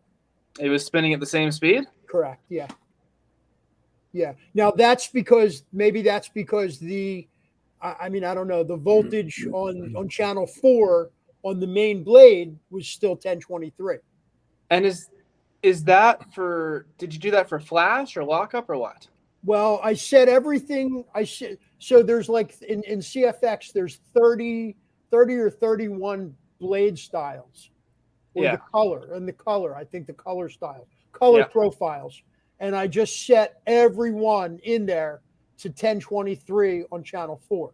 That's what you had me do that night that I was at Ants and you were helping us out because we initially had full power going to every, we had all our pads bridged. We had to unbridge that channel 4. Yeah.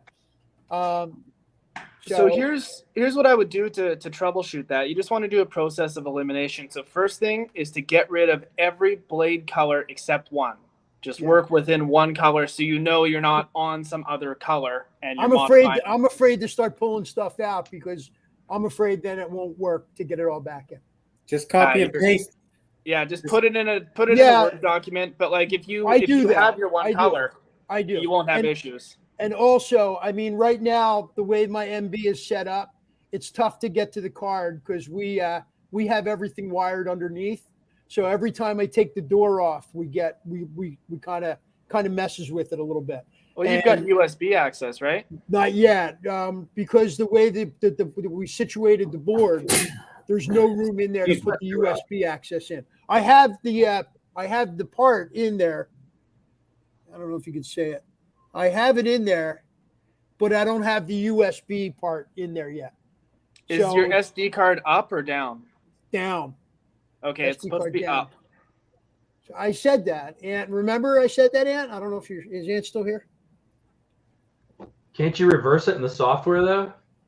It's not the software. It's the chassis design. Martin's kind of set it up where it's designed to hold the CFX. Right. I can probably even grab one here and kind of show you guys. It's got a little tray that the CFX sits in. I thought you were talking software orientation. Yeah, so how Martin's got it set up is you probably have it wired like this. Yes. Yeah. Martin has it set up where it's easiest to wire based on his designs if you go like this. Yeah, and that's what I wanted to do if you remember.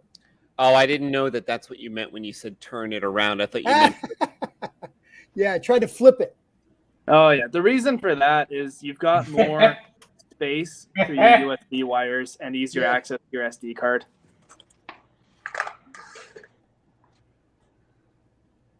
So I got a question on you said that Tristan has a website, right? With the blade profiles? No, that's FET. That's Fernando, can't remember his last name. That 263s for Profi, but CFX weren't you saying? Didn't you say Tristan Cam has?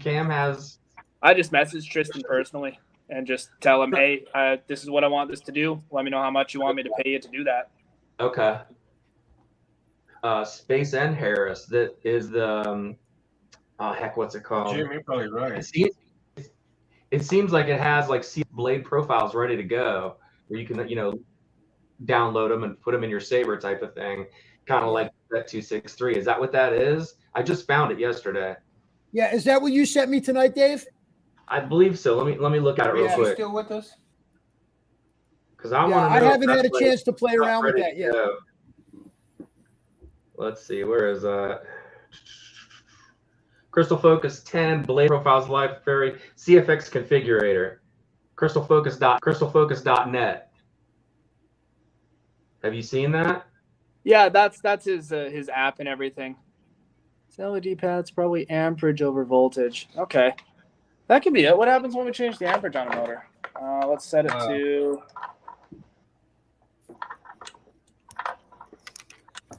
I'll be right back, guys. I want to give a quick shout out to my I kind of introduced him to some of the lightsabers and stuff, and he's started becoming a fan of the show. So Who's that, Mundo? I think we missed you the know, name. You said your neighbor? yeah, my neighbor Rudy Herrera. Oh, what's up, Rudy? So yeah, he's going to become a fan of the show and check us out when he can. And I got him interested in sabers, so I'll be showing him how to build a basic blade pretty soon. You ruined him. You ruined him, Mundo. It'll never be the same. For right now. So Will, like, his bank account. Is it'll be it's your favorite type of blade? A LED blade or a NeoPixel blade? Oh, Pixel, 100%. I duel with him too. I duel with MB builds sometimes. As long as you don't smack him around too hard, you can still have fun and not break stuff. Yeah. Do you build your own blades from like the thin-walled stuff to duel with, or the thick-walled? How do you do that? You know, I used to build my own blades, but now I just buy them from Electrum. They're a couple hours away. I just pick them up there, and they use, I think it's just normal thin wall stuff. Mm-hmm.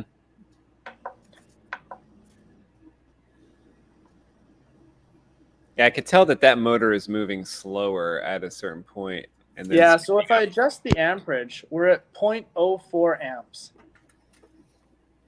And I adjust the draw to 0.03 and 0.2 is where we start to see the difference. And then at 0.01, it stops. So 10 milliamps, it doesn't run. 20 milliamps, it does. 30 and 40 are the same. So I'm switching back between 30 and 40. There's no difference in speed. It's not till we get down to 20 that we actually notice a change.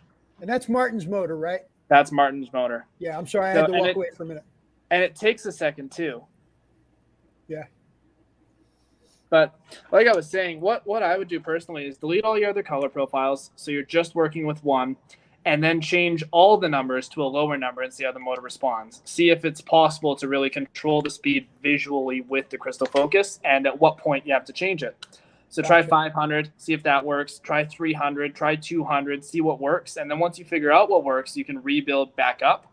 But working with as few parameters as possible gives you the best results. So what I'll do, and once we get the USB set up right, that's when I'll start messing with that. So that way I don't have to take the cover off every time I need to go into it.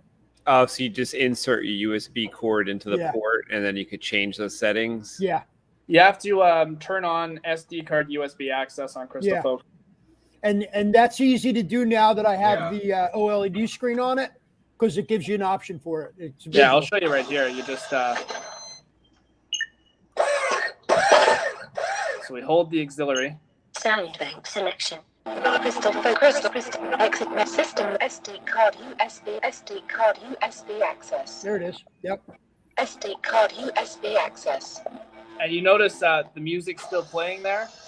Sometimes it glitches out and doesn't boot you into SD USB. So you gotta cycle and try again, which is pretty annoying. But yeah, I know how to do that.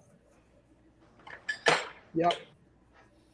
Yeah, so Ant, what's happening now, the way the board is situated in there, it's too low, and it's like blocking the hole where I want to put the USB adapter piece to from the outside into the board.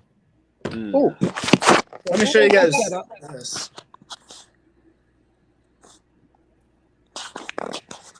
First person to build a 3.0 Metal Master with the USB-C. So I'm not familiar with what the difference is in the 3.0 versus the 2.0. Oh my God, look at that.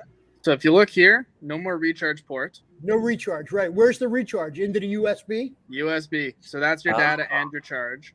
Wow. And then we have a kill switch cover. So it's not, well, let me pull, I've got an identical one right here. Is there a kill switch still or no? Yeah, so notice how this is plastic. Yeah. It now uses the standard high amp kill switch, and it has a metal cover, and it's easier to flip. Oh, wow. That's cool. Wow. Then we got a little detail there, and then we have USB-C and a little pixel in there. And then, of course, we have our OLED. And I don't like putting LEDs on the sides a ton. I find it's a little too busy with the OLED and then the blinking LEDs and all that. That's what Ant and I are going to do this weekend, I think. Right, Ant? I guess you want the LEDs. Will's saying not necessary. Yeah, you know me. I like bling bling. I don't like them. It makes it feel too busy. Like with the screen right there. Like, how would I feel with a bunch of flashing lights on the sides of my phone screen? I like it. I think it's psychedelic. But then again, I'm a flower child from the '60s. So that's the nice thing about these is to each their own. You got steel and brass and OLED and not OLED. Lots of options. Yeah, it's crazy. Lots of options. And I mean, I don't know if Martin Bear watches us here, but I'm going to tell you, the guy is a flipping genius, man. German engineering. He is an absolute genius, man. Will, is the Graflex some saber that is your favorite saber, or is there like another movie saber that you got into the hobby from? I really like the Graflex. I like building the vintages. So this is a full vintage Empire Strikes Back. We got the circuit card. It still has the QC stamp on, and we got the Kobold, the screws from the calculator. And this took me a couple of years to piece together, but it was a really fun build. And it's just so cool to think this is from the 30s or 40s, and then this is from the 70s, and somebody just jumbled this together. Yeah. Almost 100 years ago now. It's like the base for that, So, Will, probably one of the nicest vintage Graflex collections is my man Dave right here. He's got a lot of nice vintage stuff. Yeah? Yeah. Right, Dave? Yeah, I flashed the what was it you called it, Space? The box at the bank. Is it a Graflex cornucopia? Yeah. My safety deposit box, Space. Yeah. I have one vintage. Mission Impossible alarm And system. What I actually did is I That's transfer my MB hilt from the vintage to my Graflex shop replica, back and forth.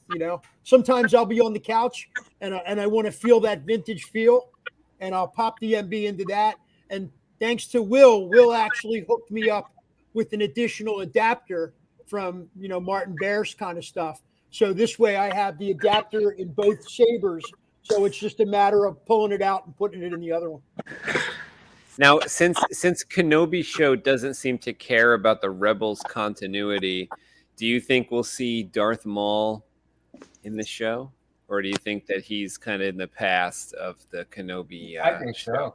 I hope I'm we gonna do. say if we continue on, like there was a rumor that I heard that right now we got 6 episodes of Kenobi. I heard it may continue on, like maybe a second season. I think they'll bring in Maul into the second season. That's what I think. Yeah, there's got to be, because that's what they're saying on the rumors, that there's going to be a second season. Because even Ewan McGregor said that he would love to do a second season, and if that happens, I want to see the fight between him and Maul in the desert, Maul, once and for all. Yeah, and that's the V2. I'm sorry, I didn't mean to cut you off. That's the V2, Ant. That's what reminds me of your saber. That looks perfect. That looks like the movie hilt right Yeah. there. Which V2 is that? Will? Sorry? Which V2 is that? What maker? So this is my favorite V2. I sold this to a good client of mine. He pestered me for a little while before I actually caved in. I spent ages weathering it and all. And this is a Solos Hold Gen 1 V2. So it's top, bottom, 2 pieces, simple, beautiful, absolutely hilt. Just as simple. It's my favorite hilt that's canon. It looks perfect. Yeah. Very nice. Yeah. Funny story. Yeah, I actually have a great. chromed version of that hilt. I bought it off a guy in the UK that was like wanted to preserve the very first mostly accurate, V2, and it was a Solos Hold V1, and he loved it so much. And then I like fast forward, how many ever years after they released that, and I happened to catch it on Facebook. He was gauging interest for it, and I was like, I gotta have that. That looks insane. And so it arrived, and it's a flawless chrome job on that whole aluminum hilt. Wow. So it's like That's preserved awesome. forever underneath the chrome. It's crazy looking. Wait, so how does it look when like the finer details? How are they underneath the chrome? Like the little bands on the Graflex clamp, are they there? Or you know? It's been a while. I had it in the box for a couple of years now. I'd have to go pull it out. Upper talk. I think the V2 is an original Graflex clamp, if I'm not mistaken. So it would have the Graflex wording on it, and it would have the bars, the lines. Because that would be pretty amazing, right, Harris? If that was chromed up, like, and looked good. Yeah. Well, Roman's chrome Empire too, does here. sell a chrome clamp, a chrome Graflex clamp. I don't know if you guys know there it that. is. Yeah. I bought one. I put the Romans chrome Graflex clamp. Man, my tongue's not working. I put that on the TCSS Obi-Wan that I had here that I was building at. TCS, and I'm going to say this too real quick. TCS has been putting out a lot of movie prop stuff, movie saber stuff, and I have on order right now some of the parts to build a Luke Hero, not the V2, the Luke Hero. That's the one that has the copper emitter neck piece on the top of it. That's something I'm going to take on soon. This one? There we go. There you go. That's now. I didn't know. Can you still get these or no? I think so. I'm not too sure. They're awesome though. It's a beautiful kit. Wow. I've seen this kit. It's beautiful. It's got all the parts to do it all. Yeah. Look at It that. is amazing. Wow. That's the mom saber. Myth of Magic or Magic of Magic Myth. of Myth, yeah. Magic of Myth, yeah. The episode they did. And it's an amazing kit. I've got 2 or 3 of these here for installs. I think vintage cards as well. Nice. Yeah, it's awesome. I had one for myself, and then I did the thing I always do where a client says, "Hey, can I buy that?" And I say, "Yeah, okay, I like you." Everything's got a price, right? Yeah, that's true. That's why I've built like 3 or 4 personal MB Sabers builds so far, and I got another in the works, but I always sell them. But Robert, check this out. You're a machinist. This is the hardest piece I've ever had to make. What is it, Will? It's just supposed to be like and mind you, nobody call me up for recasting. The dimensions are all way different, but it's like the Ezra pommel. Oh, okay. Gotcha, I was thinking Ezra, honestly, when you held that. Gotcha. Yeah. But the thing that makes it tricky is these are squared, not rounded. So you can't do it. Wow. You have to do it horizontally on your rotary table. You can't do it vertically like this. You have to cut it like this. And that took ages. It took me like 4 tries, 6 hours, maybe more. So, Will, what I figured out when I do pommels or do small stuff on the mill is I create an adapter piece that I can thread onto it.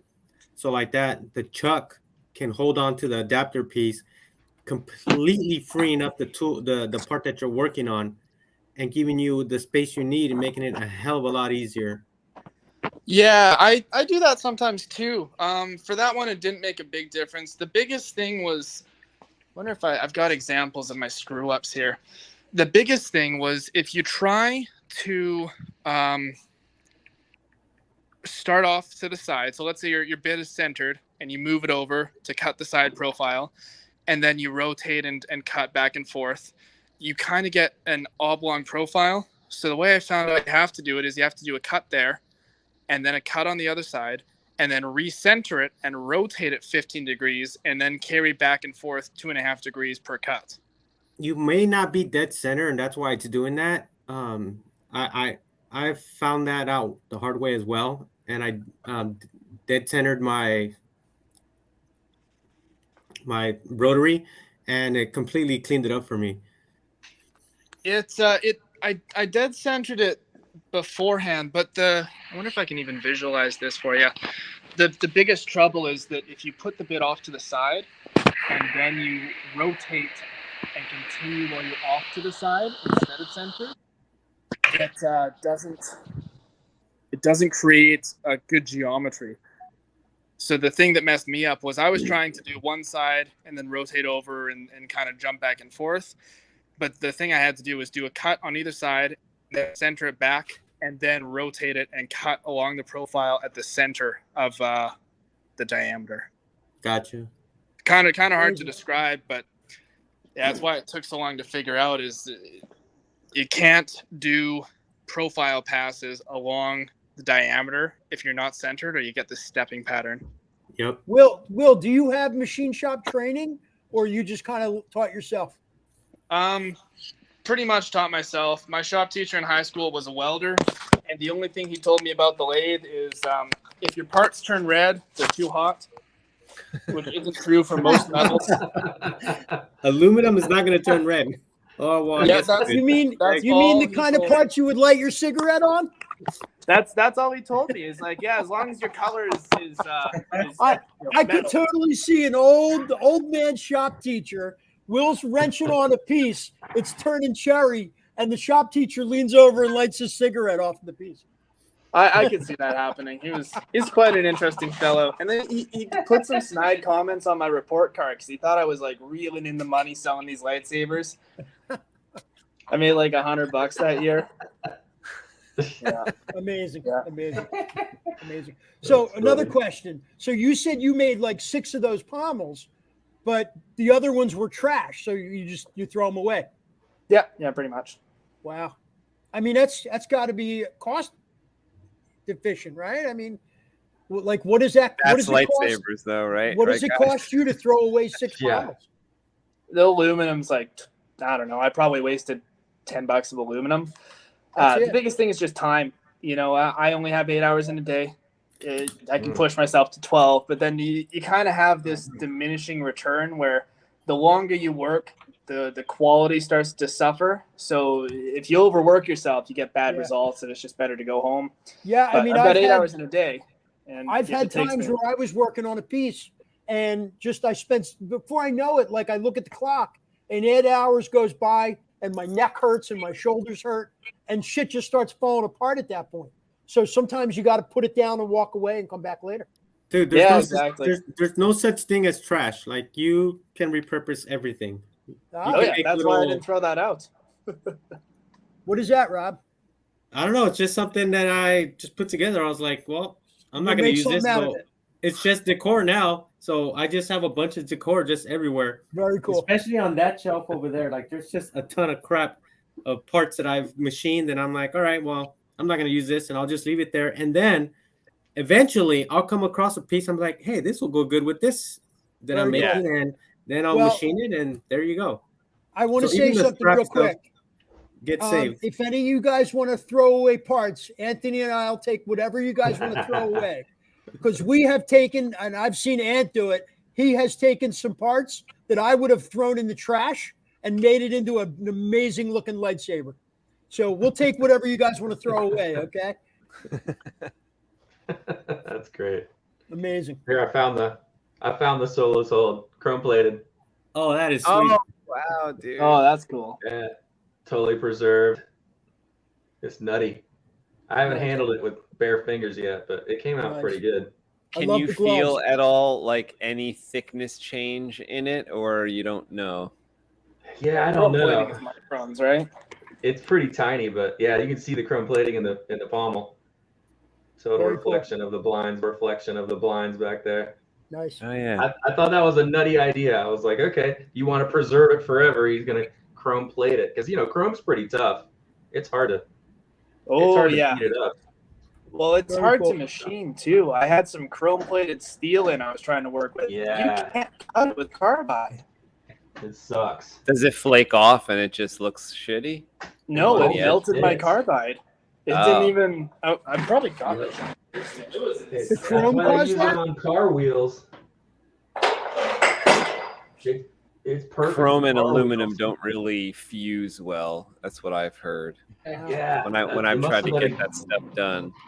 It must have been a good chrome plate shop that did that Solo's hold. That's the best I could cut. Wow. Not bad. Look at that. Yeah, you need ceramic, I think, to cut that. Like to cut it cleanly, I guess. To cut it at all, it burned through my carbide because it's tougher than my carbide. So the metal was machining my tool. Oh my god! Yeah, I didn't know that chrome was so tough like that. Neither did I. The guy at the shop told me, he's like, this will be hard to cut. And I'm like, yeah, I got a big lathe and some carbide. I'll make happen. Nope. Nothing. Ant, let's buy a lathe. I'll go halvesies with you. A lathe of that size? Yeah, we need a place for it. Like I would love to have a lathe like that. That looks so cool. I'll go halvesies with you. And in my opinion, like the older the better. Like the older lathe, the better. You know what's weird about chrome is you can scuff it up with a green scruffy. Because I've seen people ruin perfectly good car rims trying to wheels with a green scruffy and just trash them. But steel wool will not hurt chrome. Matter of fact, that's the best way to. Yeah, steel wool is the best way to clean your wheels if you have chrome wheels. Whoa, but do not use a green. Do not use a green. Do not use a green scruffy, man. They'll chrome. It scratches the hell out of It's it. like a Scotch-Brite pad, right? Exactly. Yep. Yeah. Yeah. Amazing. So if you want to weather something that's chrome, that works. Yeah. Amazing. I love it. Hey Rob, which saber did you bring to Celebration? I was there on Thursday or Friday. I was hoping to run into you. Oh, I didn't see you, man. I was there too. Yeah, I know. I was looking for you. I took two. I took my Vaderbolt Hero, and then I took this one.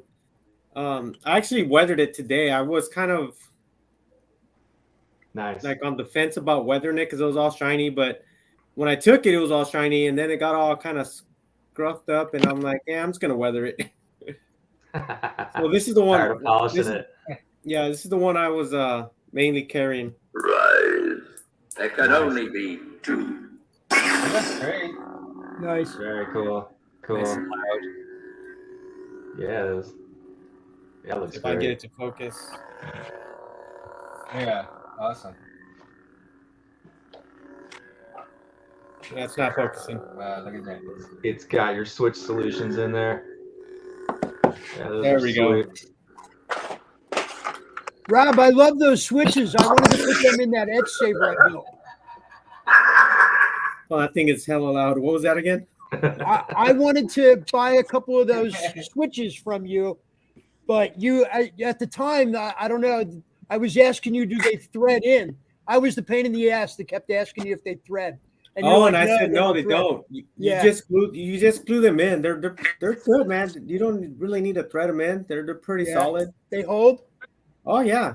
Yeah, I may upgrade my brass switches to those on my etch tilt. Let me see if I can get this to focus. Yeah, you sell them on Etsy, right? Yep. Yeah. I don't know if you those are remember. dope. I asked you like 3 or 4 times. I think I was pissing you off.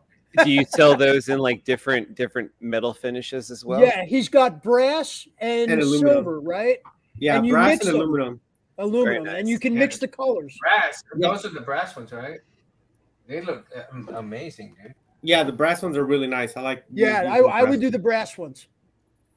Yeah. Is there brass button head switches that match that? Or No, unfortunately, So I it's could. like a I brass haven't been round able to find any. He don't need it because he's using the little button it's like a tack button, and it's got a Clicky. like a chrome bubble to it. Can you show Yeah, so him these real close, are- Rob?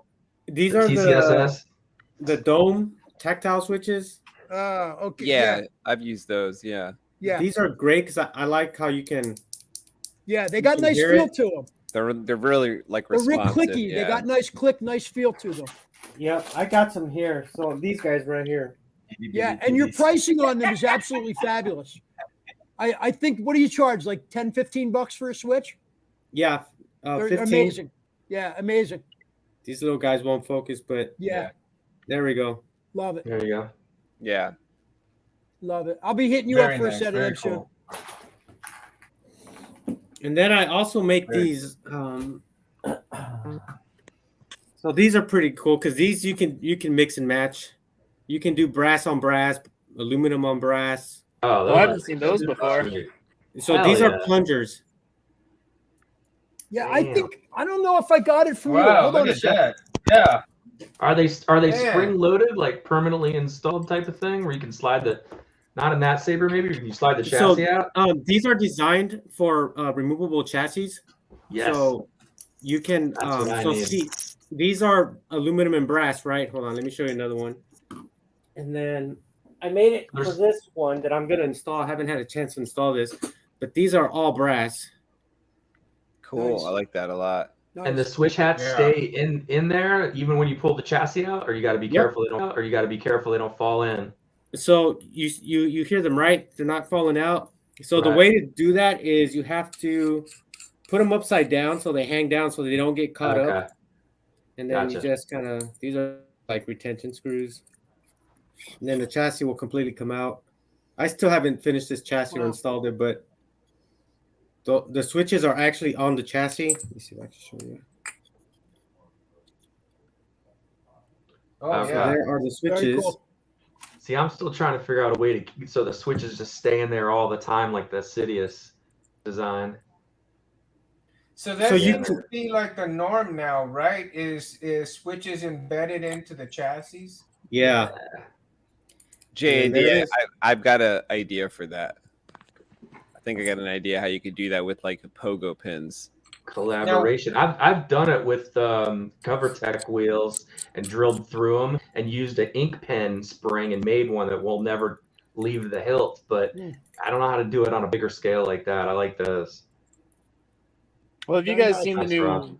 They got Smuggler's Outpost. They're like slanted pin connectors, so you can kind of like slide a. I guess my hand's not going to show it. You slide a chassis in, and because I the did pins see are those. slanted. Yeah. So Yeah, they're great Albert with did it. those. Those are amazing. He did a good job on those. Yeah. Oh yeah, I Those got are a bunch cool. of Yeah, parts didn't he I'm do ordering one? from Didn't he do Albert's. one for like the Electrum Saber Evo Flex? Yes, he did. He did. He got tired of me Yeah, because taking too long to do the switch plungers for him. So this is the Yeah, I like that hilt. the dark saber, where you and got that. I kind of designed this one to have the chassis completely come out. Let me get my Allen key here. So this will completely slide out. That's the Electrum you gutted, right? Yes, and I gutted the Electrum, and then here's the chassis for it. Let me put in a battery. Nice. Where are my batteries? There they are.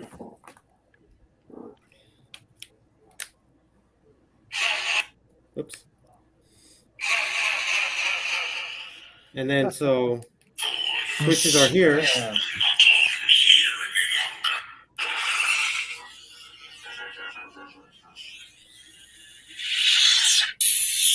Let me get this battery out. Yeah, this one's better.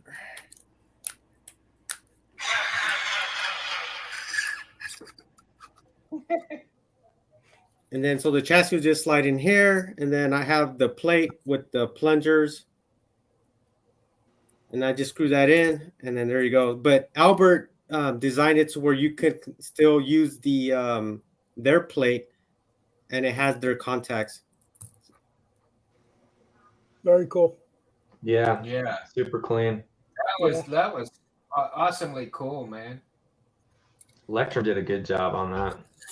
Yeah, this I like how Yeah. they did this hill. They did a really good job on this one. Yeah. It I looks think I've great. got an empty one of those here too. It's pretty cool in hand. I like the profile on it. Mm-hmm.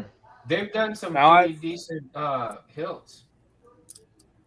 Yeah, they've done some cool ones, and I buy a lot of their scrap and kind of build some jumbled sabers out of it, and it's super fun to work with. I got to head out pretty quick here, but I got two things I want to show you guys before I go that I think you'll like. Been playing with custom OLED animations on Profi Board. Oh,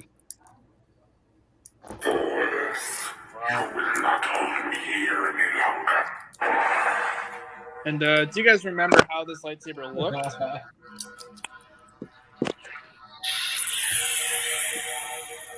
oh yeah.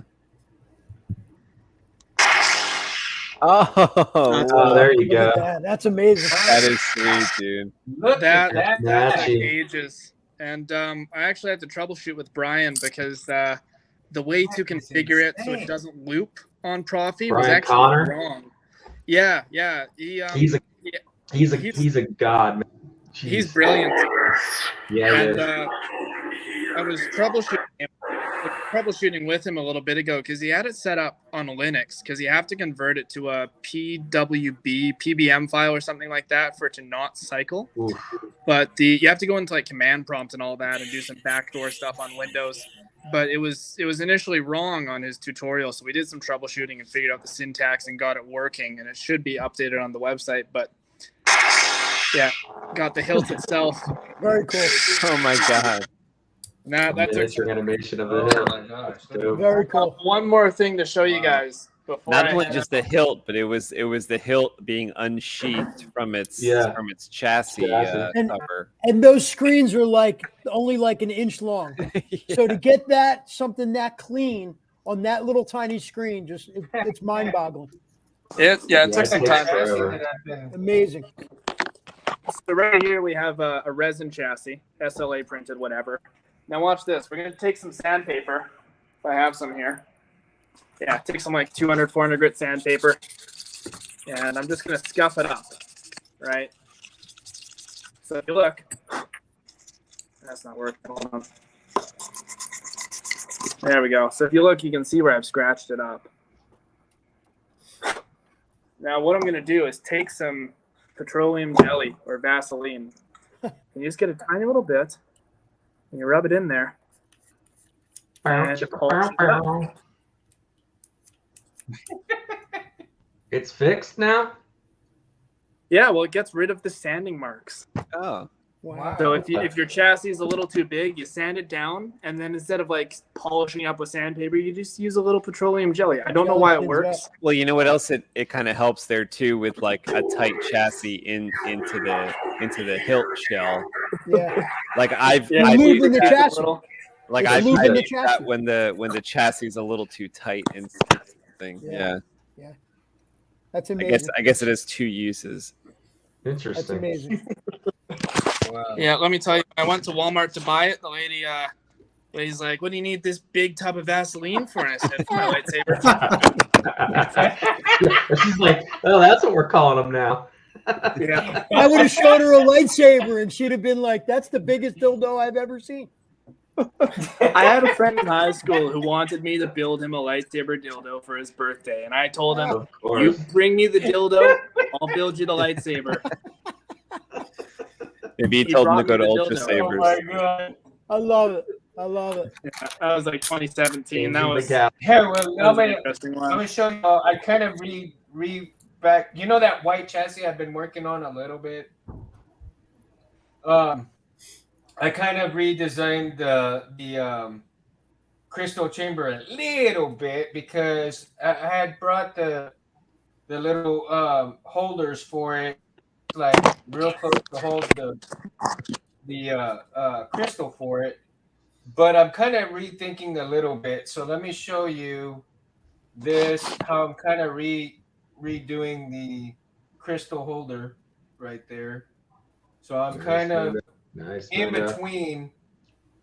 So I think I need to get like one more of these and put it down here. And then there'll be like a couple, maybe, I'm thinking maybe about one good pipe to go through here for the wires. Maybe And like then, a couple of you those should be able to fins. see. Yeah, I should be able to see the right in here. Very cool. So I'm Looking it's clean, still Minna. work in progress. I'm not sure if I'm gonna put the LED up on the top or on the bottom, or maybe even in the middle somewhere and hide it. I don't know just yet. There's a lot of rules that I've got to think about and make sure that I can straighten it up and everything. So Very Looking cool. clean, man. a big Looks work in awesome. progress. Looks awesome. Very cool. Well, I I've know, got to right, head out. Felicia? Hey, Will, before Yeah. you split, tell everybody where to get in touch with you at and how to hook up with you. Just Facebook, Instagram. You can message my personal profile on Facebook. I'm pretty active in the groups and all that. Or you can Give message them company names, email. Hit me just with the best shot. Shameless plug. Duranium And Customs. go. Say again? Just Duranium Customs. It's on. Got a website. Got YouTube. Got Facebook. Got Instagram. And and then just my personal profile linked in on those pages and in all the groups. Awesome. You have a website? You have a website, DuraniumCustoms.com? Customs.com? It's Sabercrafts. I wanted the keyword in there. Nice. Very cool. Will, Listen, I want to say thank you so much. Yeah. Thanks for coming on, and thank you for all the help. You've been a huge, Well, huge Will, help it to was me. a pleasure talking with you, man. I'm glad you were able to come on.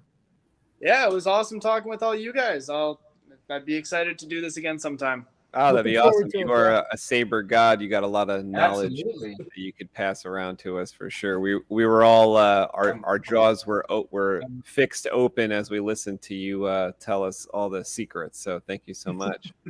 Amazing. Thanks, Will. May the force be with you all, and I hope you enjoy your Wednesday with the new Kenobi episode.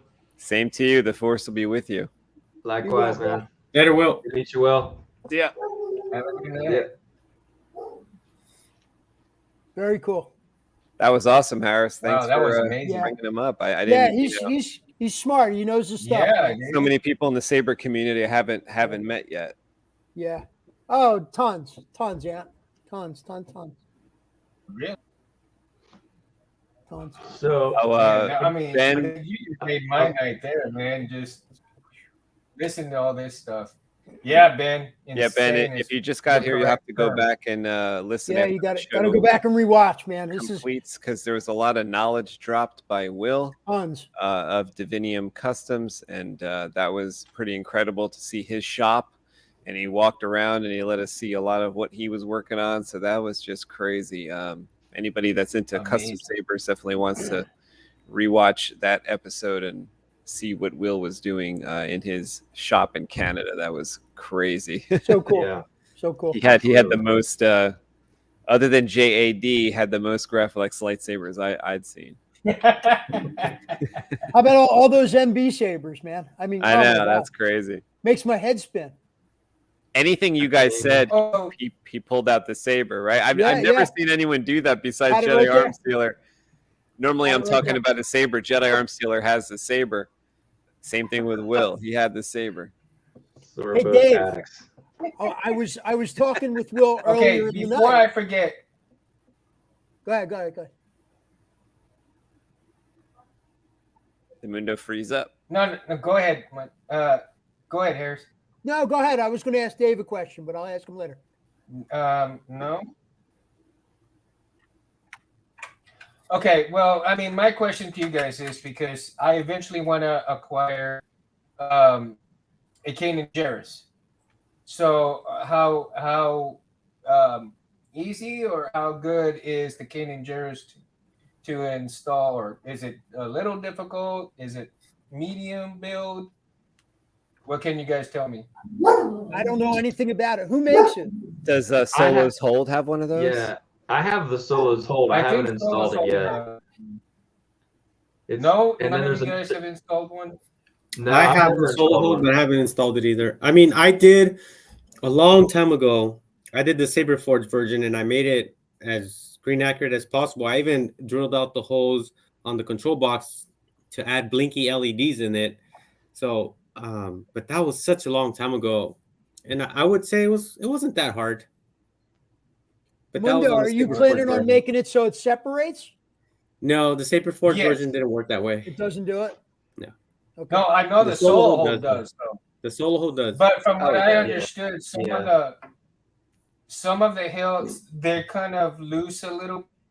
Figure out a way on how to tighten that up to where it's not so loose once you twist it in. And I mean, I don't know if it's misinformation or if it's hearsay or what, or maybe they just had a different hilt that was just a little bit tweaked or not, or maybe they tweaked it and kind of messed up on it.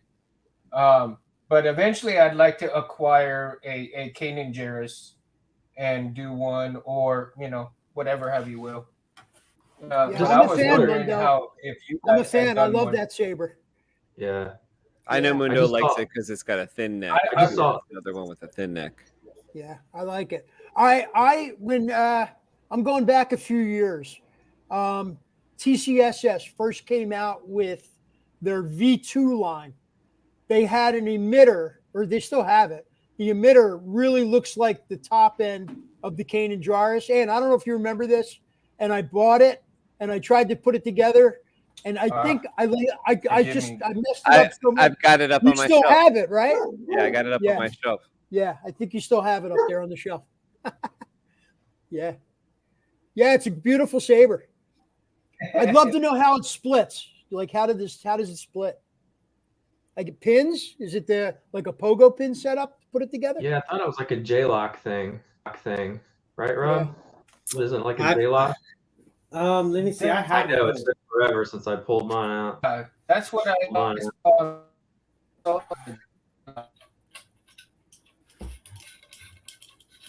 I actually bought mine off of a guy on eBay that did a kick-ass job. Oh man, it looked perfect.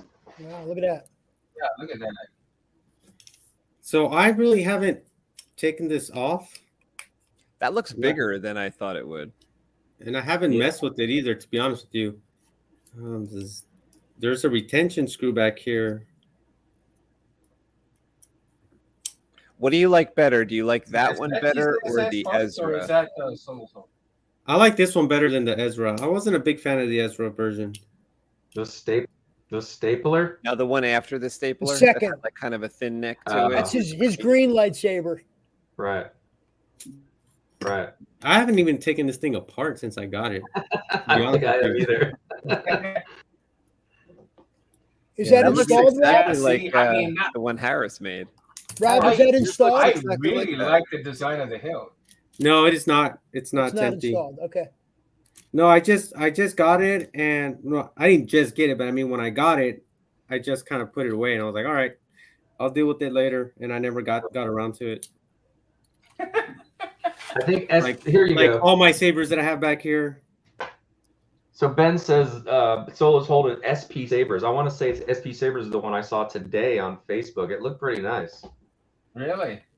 That's Sean Patterson. He's coming up with the Kanan version. Right. I'm pretty sure that's what I only know of. All right, so there it is right there. That are currently, or is Solo sold out, or is So Solo the sold emitter is out? held by a retention screw back here, and it just pops up. I think Cole Weathers is hitting on you. What's up, Cole? I love that guy. Cracks me up. So is that what you were asking? This part right here, just like this? Yeah. Yeah, is it J-lock? See, No, it's not. It's a retention screw that It's a holds retention screw. He had Really? And the it's screw out. one retention screw or two? Just one retention screw holds it. Well, actually, correction. There's two. So there's this one right here, the middle one. The front. Okay. Oh, I always thought that was like a kill plug or kill key. So this one holds it, and then there's another one back here. It's a little like Okay, that one would be there like a little grub screw or something. yeah. Yeah, it's sweet hill. So this guy holds it see, right I there. like that design though. Oh, I love it. Yeah. Do they still? I wonder if they're still in stock or do they blow out of them?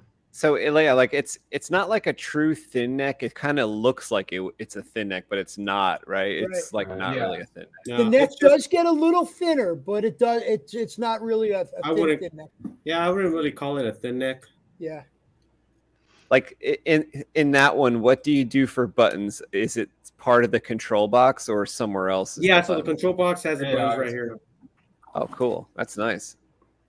Wow. then- Oh yeah, that's nice. So it has Very the cool. blinky LED signals here, and then the buttons are there. Very cool.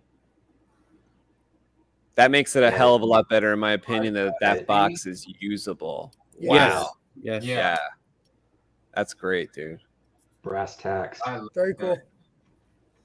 So you thinking about getting one of them, Mundo? Yeah, eventually I'd like to acquire one, man, Very cool. and build it. You know, Check out the I love the SP. design of it. I don't know what draws. It's a beautiful hilt. It's really What nice. was it, Dave? I was just gonna say, check Yeah. out the SP. It really is. I think that one's a little more affordable because the Solo's hold. I don't know if they have that in stock anymore. and they were expensive right out of the yeah, shop, I think right, this Rob? was $400. I'm Yeah. pretty sure this was $400 when it came out. That's actually not too bad considering like certain prices of some Solos Hold unique pieces are a lot of money. And So that's not plus, too bad. considering what it's got built into it and the fact that it splits like that, it's pretty Like the good hollow price. control box. I don't think anyone else is doing the hollow control box. Like Yeah. the other control boxes I've seen are just BS, like solid boxes. Yeah. Oh, there it is. Very cool. Yeah, but definitely really cool, man. Cole Weathers says Corbanth had the Solos Hold version in stock, really cheap for a while. I think SP Sabers is the only one now. Oh wow. So here's mine. Mine's painted. I bought it off a guy. And where is that Like, from? I think I got it for like $350 on eBay. The guy had already painted the grips, and then the bottom removes right here. This just lifts off. Is your control box like active with the buttons and all? That's crazy. No, it's not. It's not installed, but the buttons are pre-installed. They're in here. Oh, Here. very nice. Clicky, clicky. Yeah. Yeah. So yeah, it was on eBay. It's like $350 painted. I'll take it. That looks like a good size. I like that a lot. Yeah, it's not bad. Got a good hold to it. I think I need to redo the grips. I don't know if you got them glued in good enough. I feel them clicking a little bit, so it needs some TLC and an install. But that's what it looks like after they're painted. He weathered it, the grips. Yeah. See, yeah. I mean, the color. I don't know about the color itself, but the hill itself is amazing. The army green. Yeah. Yeah.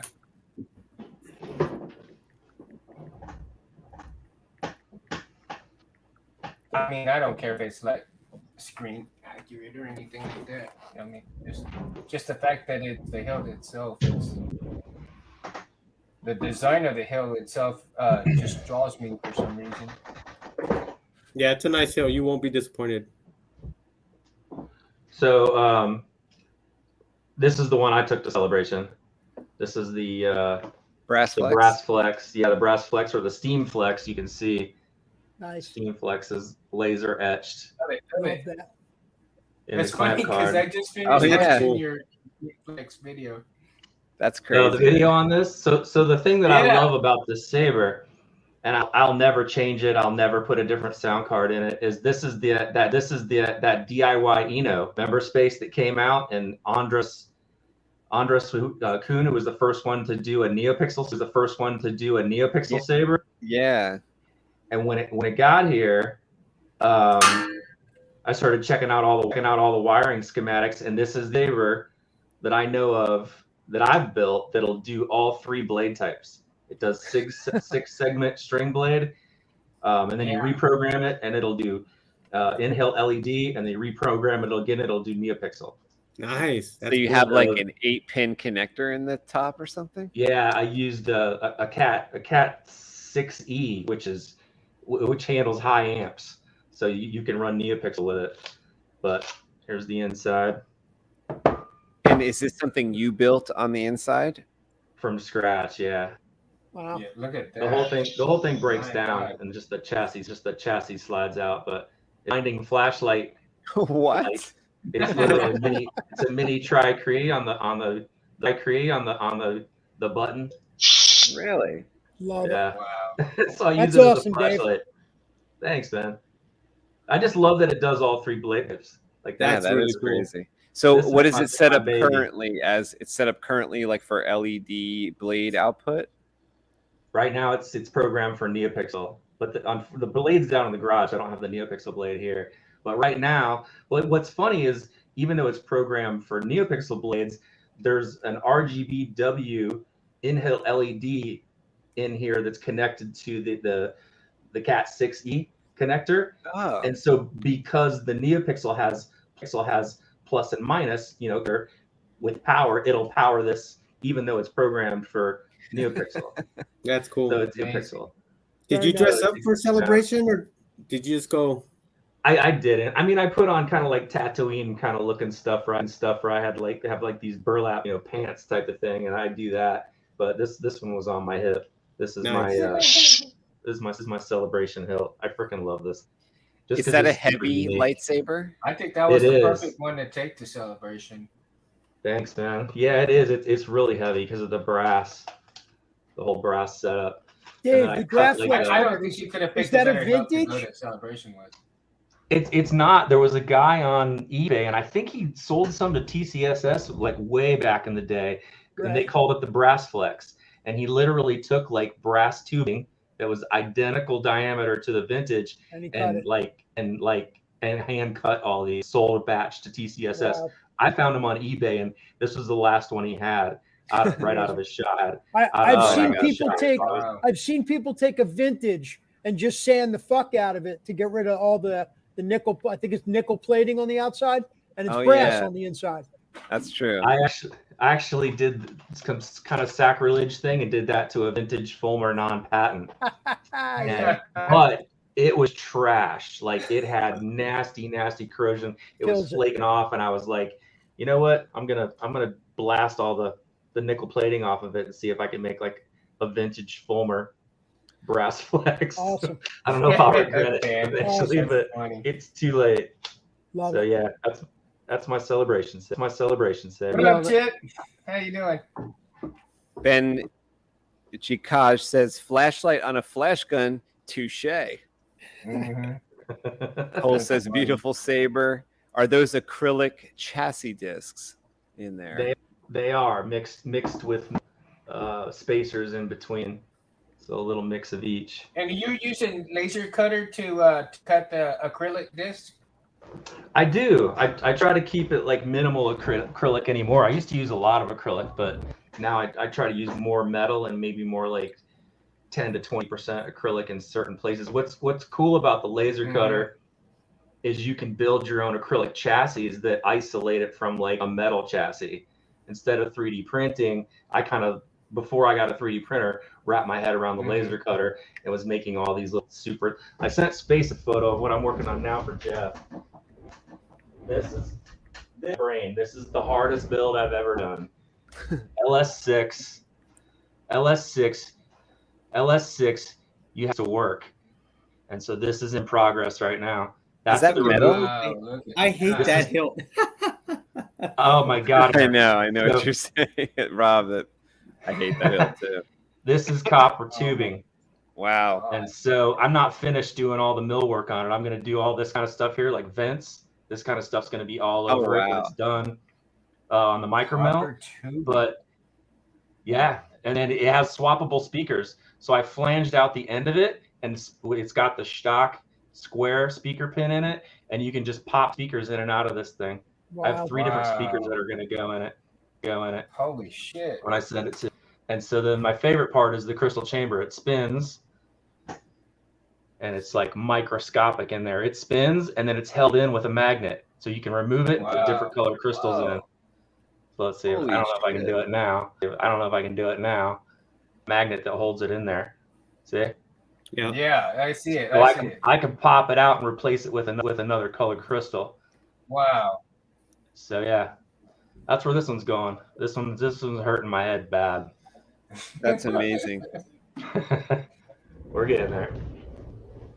Very nice. So check this out. So this I had 3 of these. I think I got 2 now. I sold one of them. LS6.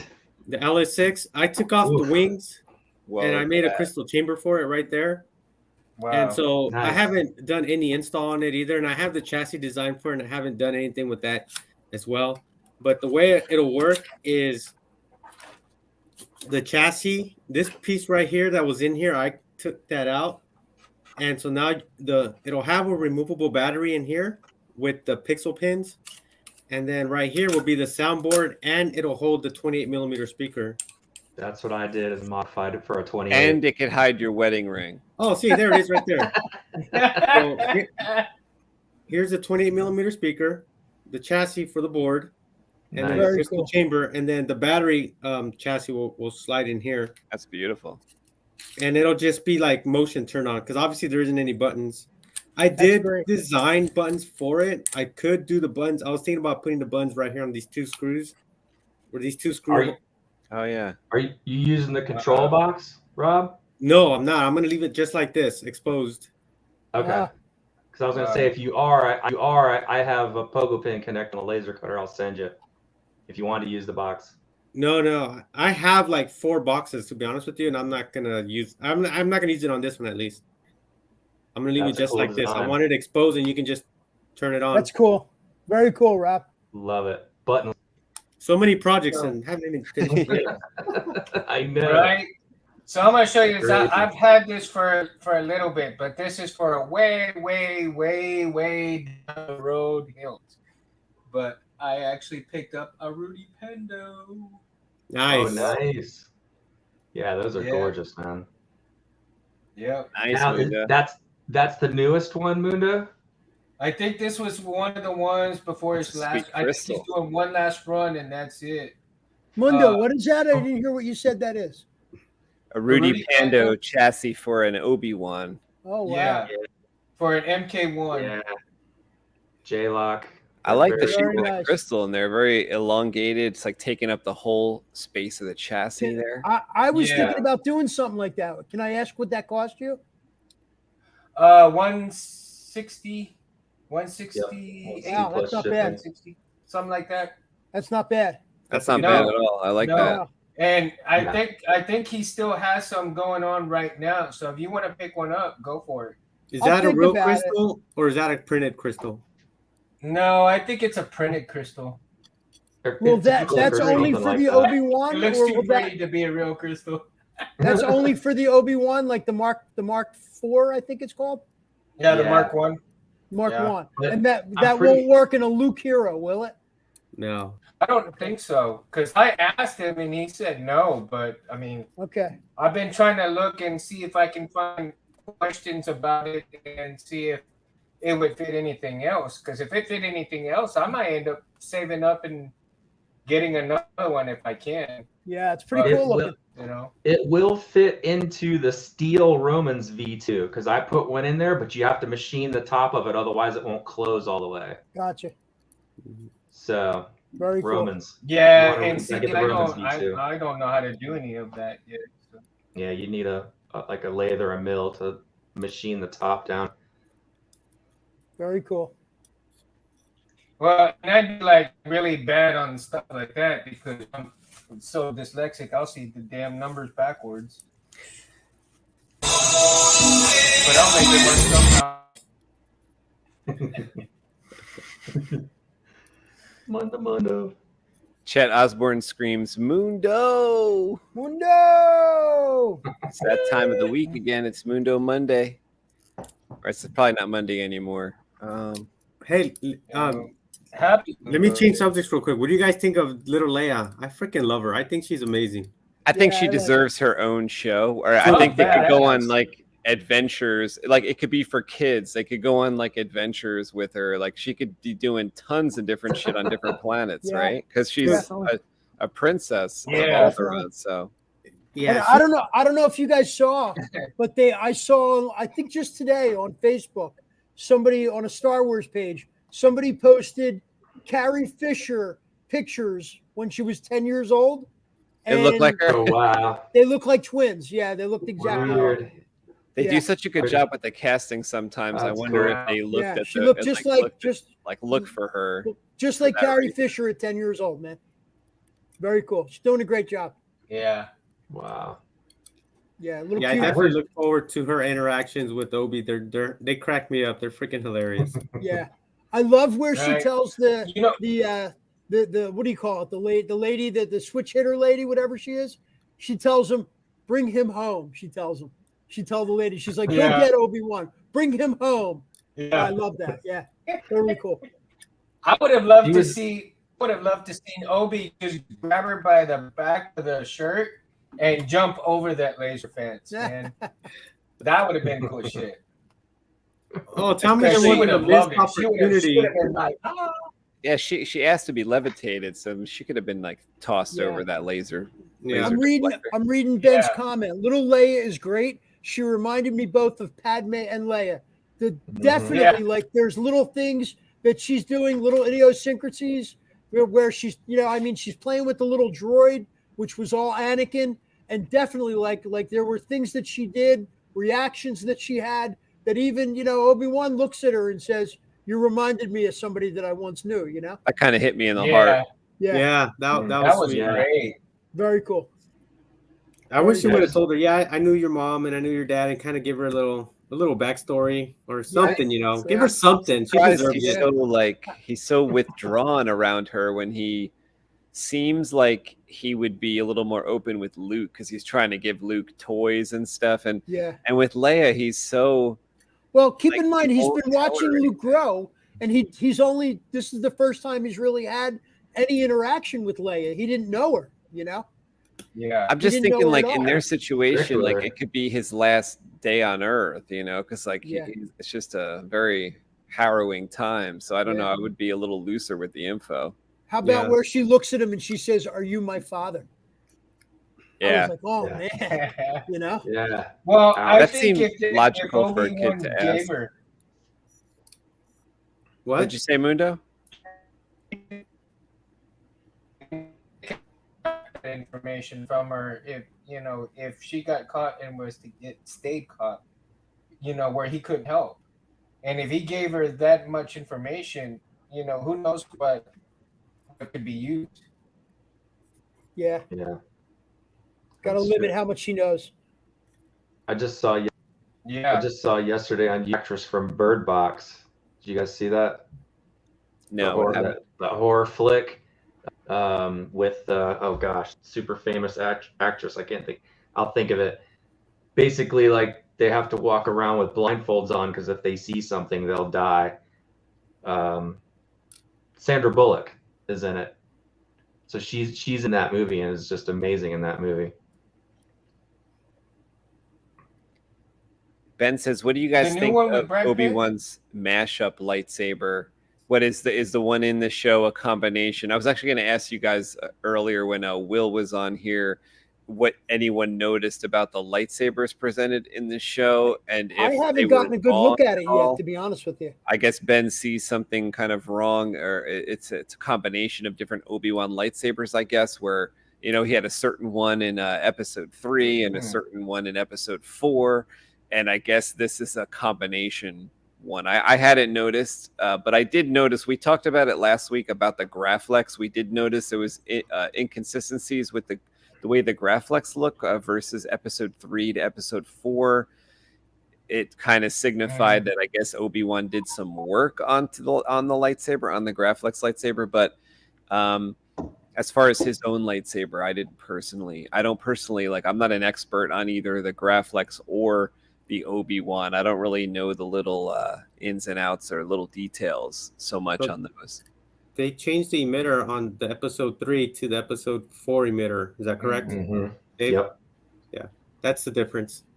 Oh, so in that case, it could be logical. Like he made an advancement toward the episode 4 movie in the intervening years. That kind of makes sense, right? He's getting there. Yeah, but I think it doesn't have the wind vane. It has the solid neck to it.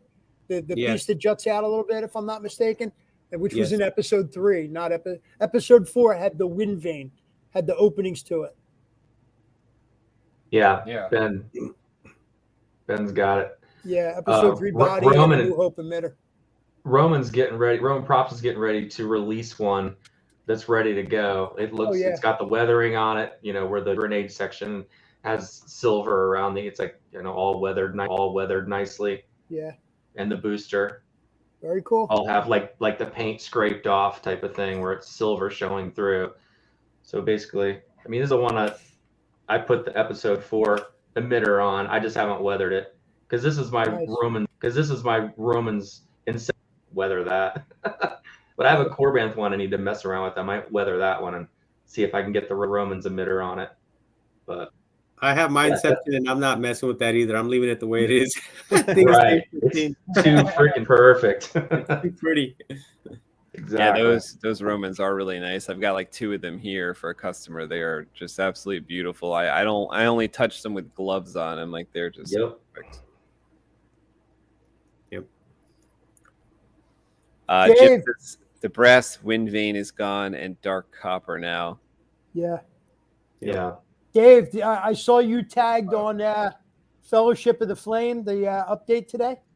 Was it today or yesterday? What was the update? He just posted that he's Hey, right I back, can guys. read it. One Forget last thing to exactly- machine, right? Yeah, something like that. Oof. We're getting close. Christmas. That'd be nice if it was out by Christmas. I think you guys would be happy with that. I think it will be. I might be starting to look to score one of those. I don't know if that's even possible anymore, but that's starting to just seem like the saber to have design wise. It's like a crazy design that's just really nice. Well, the post terrace is talking about. There was some guy on there that was like, anyone want to sell their spot? So Yeah, that was today. I saw that. So he writes. I regret not doing it right from the get, because even right from the start when I saw it, I knew that it was special, but I didn't bite on it. You can have mine, Ann. I'll probably never install it. Ismail wrote. That was 4 days ago, Dave.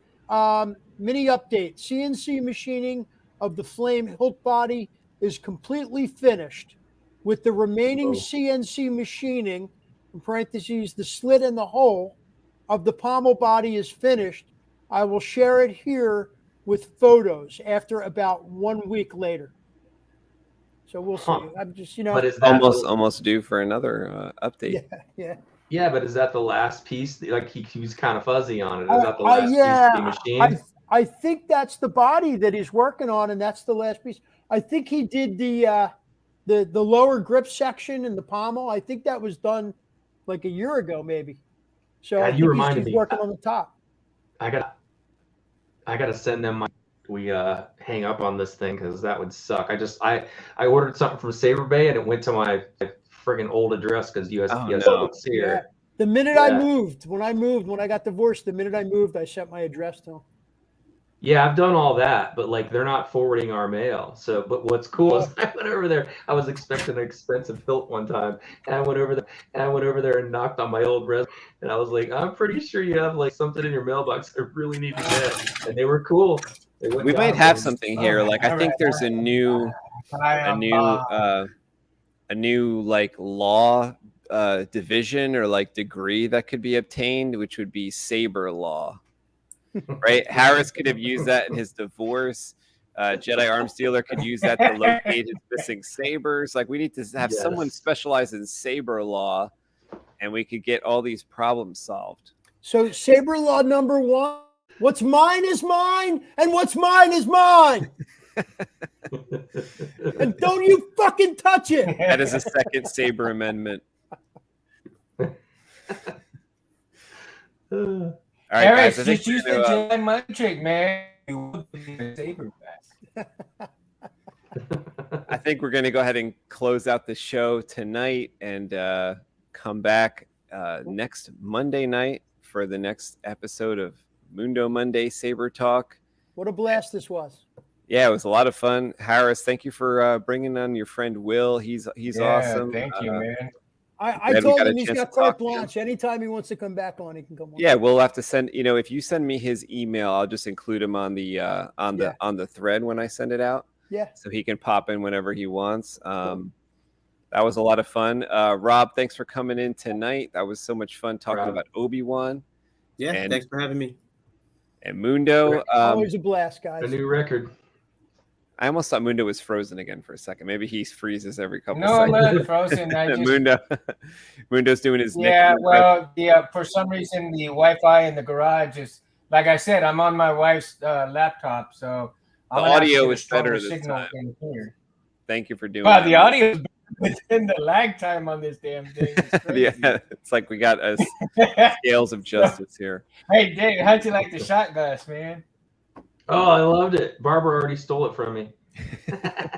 Are you serious? Is that the same one that everything's bigger in Texas shot glass? Yeah. Including the shot glass? Yeah, it's awesome. Yes. I love mine. Yes. Thank you for the. My favorite though is the clamp card. I was like, I'm never gonna find a clamp card that fits this hand machine saber, and bam, Mundo saved popped up in the mail. Nice. I'll send you another. I'll send you another eventually, because I'm gonna send Space some more. And Harris, do you have one, Harris? No, I want one. Yeah, they're badass. Okay, I'll send you one. How about, and Rob, I'll send one Awesome. to you if you want to Harris send me an email. has worked with whatever. it before because we put it on our award-winning Graflex lightsaber. Yeah, Really? I know it well. That's now in the Saber Museum. So Mundo Yeah. has a clamp card in the Saber Museum now. Awesome. Really? Yeah. Ah. So I plan There you on go. cutting up quite a few, and when I get quite a few, I can send you some space and all that if you want to put them on Civilized Sabers. I would love to Um, put something on The a way piece. I'm kind of cutting them though, and I'm the way my thought processes are is that these clamp cards, they're not perfect for a reason, is because they're junked out. They've It's been because they're what? broken, they've been beaten to hell, nobody can really do anything, to them. But, and the way I cut them though is because the way I cut them was from the Custom Saber Shops box 1, right? From the box 1 style, I used that measurement to cut it and sand it, and then I went from that to the low profile to cut and sand, and so you can have different length or the different size variable, right? And if you decide you cut it a little bit more or sand it down a little bit more, you're able to do that to whatever you like to do. Very cool. And yeah, and if you want buttons, I can put buttons on them, but to me, I feel that you want to be the creative one to put whatever button system on you want. Very cool. You see? Or make it like the hidden button type of thing where you just have the clamp card and the buttons underneath. Sits underneath it. Yeah. Exactly. So to me, that gives the user more creativity in what they want to do with it than what I can really offer them. You know what I mean? Absolutely. And to me, that's what makes me happiest. Now, if you actually, wanting the buttons, I got a little measurements on how the buttons work best on the clamp card, because I think it's like 3 spaces apart from each button works the best. You're not too close to any one side. You're right there in the middle, but they're still close where you can, if you choose to, you can use both, your thumb or your finger, whatever, and they're close together enough where you can do both at one You time. can kind of rock your finger over Yeah. it to hit both. Yeah. Yep, that's cool. Very cool. Rich, I did notice this. Thanks for bringing this up. This is pretty funny, actually. Yeah, like for like a year now, I've been sweating bullets, like having to sand every blade for like 15 minutes so that it fits into the into an emitter. And now you don't have to. Now they've come and it's fine. So yeah, that's actually funny that you noticed that too, because I had an order come in of TCSS blades. It's like I'm always noticing it on the trans white. So that's where you probably notice it too, because like the enhanced colors always seem to be kind of okay, but the trans white was like a problem. And now the trans white, at least this new stock that they have, is like fixed. So yeah, it's actually like I tested it before sanding. I was like, oh my God, it actually slides in before sanding it. Holy. Unbelievable. So Rich, thanks for the info, man. Yeah, I wonder if they switch vendors or if they just complain to their vendor. Interesting. Yeah, or like somehow maybe the way that they were snipped or cut, like I don't know what caused it, originally, but weird that fluctuates like this, like the thickness fluctuates like by a millimeter or two, because it's not the first time that's happened. Gone back and forth, you know what I mean? It's weird. Maybe from the heat that they used to cut the blades with. Yeah, something, right? Maybe like the the tool. extruder. Hey guys, before Yeah. we split, I got one suggestion for you.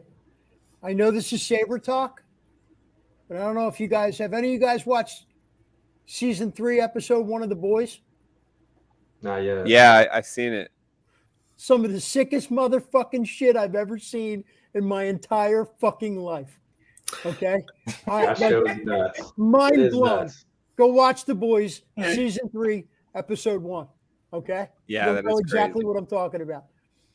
Yeah, the body count in that series is high. Like there's already, I think, 2 or 3 episodes of that out as well. Oh my god! And we should make another show just talking about the boys. Yeah, I mean, I know we're Saber Talk and we're Star Wars fans, but just I was like, I'm like, did I just fucking see what I just saw? I don't think I like, and I'm like, should I watch it again, or is once enough? Like, I almost was gonna text people and be like, don't watch this. Talk, right? What's that? I was almost gonna text my friends to say not to watch that if you want to, save your brain. Oh my god, dude! Oh my god! Yeah, I gotta watch it. Yeah, and there's one scene specifically that I'm referring to. I don't want to tell you what it is, but hit me up if you guys watch it. Hit me up privately. Let me know what you think. Had to put that in there. All right, guys. Well, we will come back next week. Thanks again for being on tonight, for being here and chatting with us in the comment section as well. And we will talk to you next time. Saber the moment. Get out your sabers and work on them, and light them up next Monday night. Speaking of, I got one I could light up on the way out of here. I don't have a blade in it, but I got my blue saber out. All right, we're gonna roll out of here. Thanks again, guys.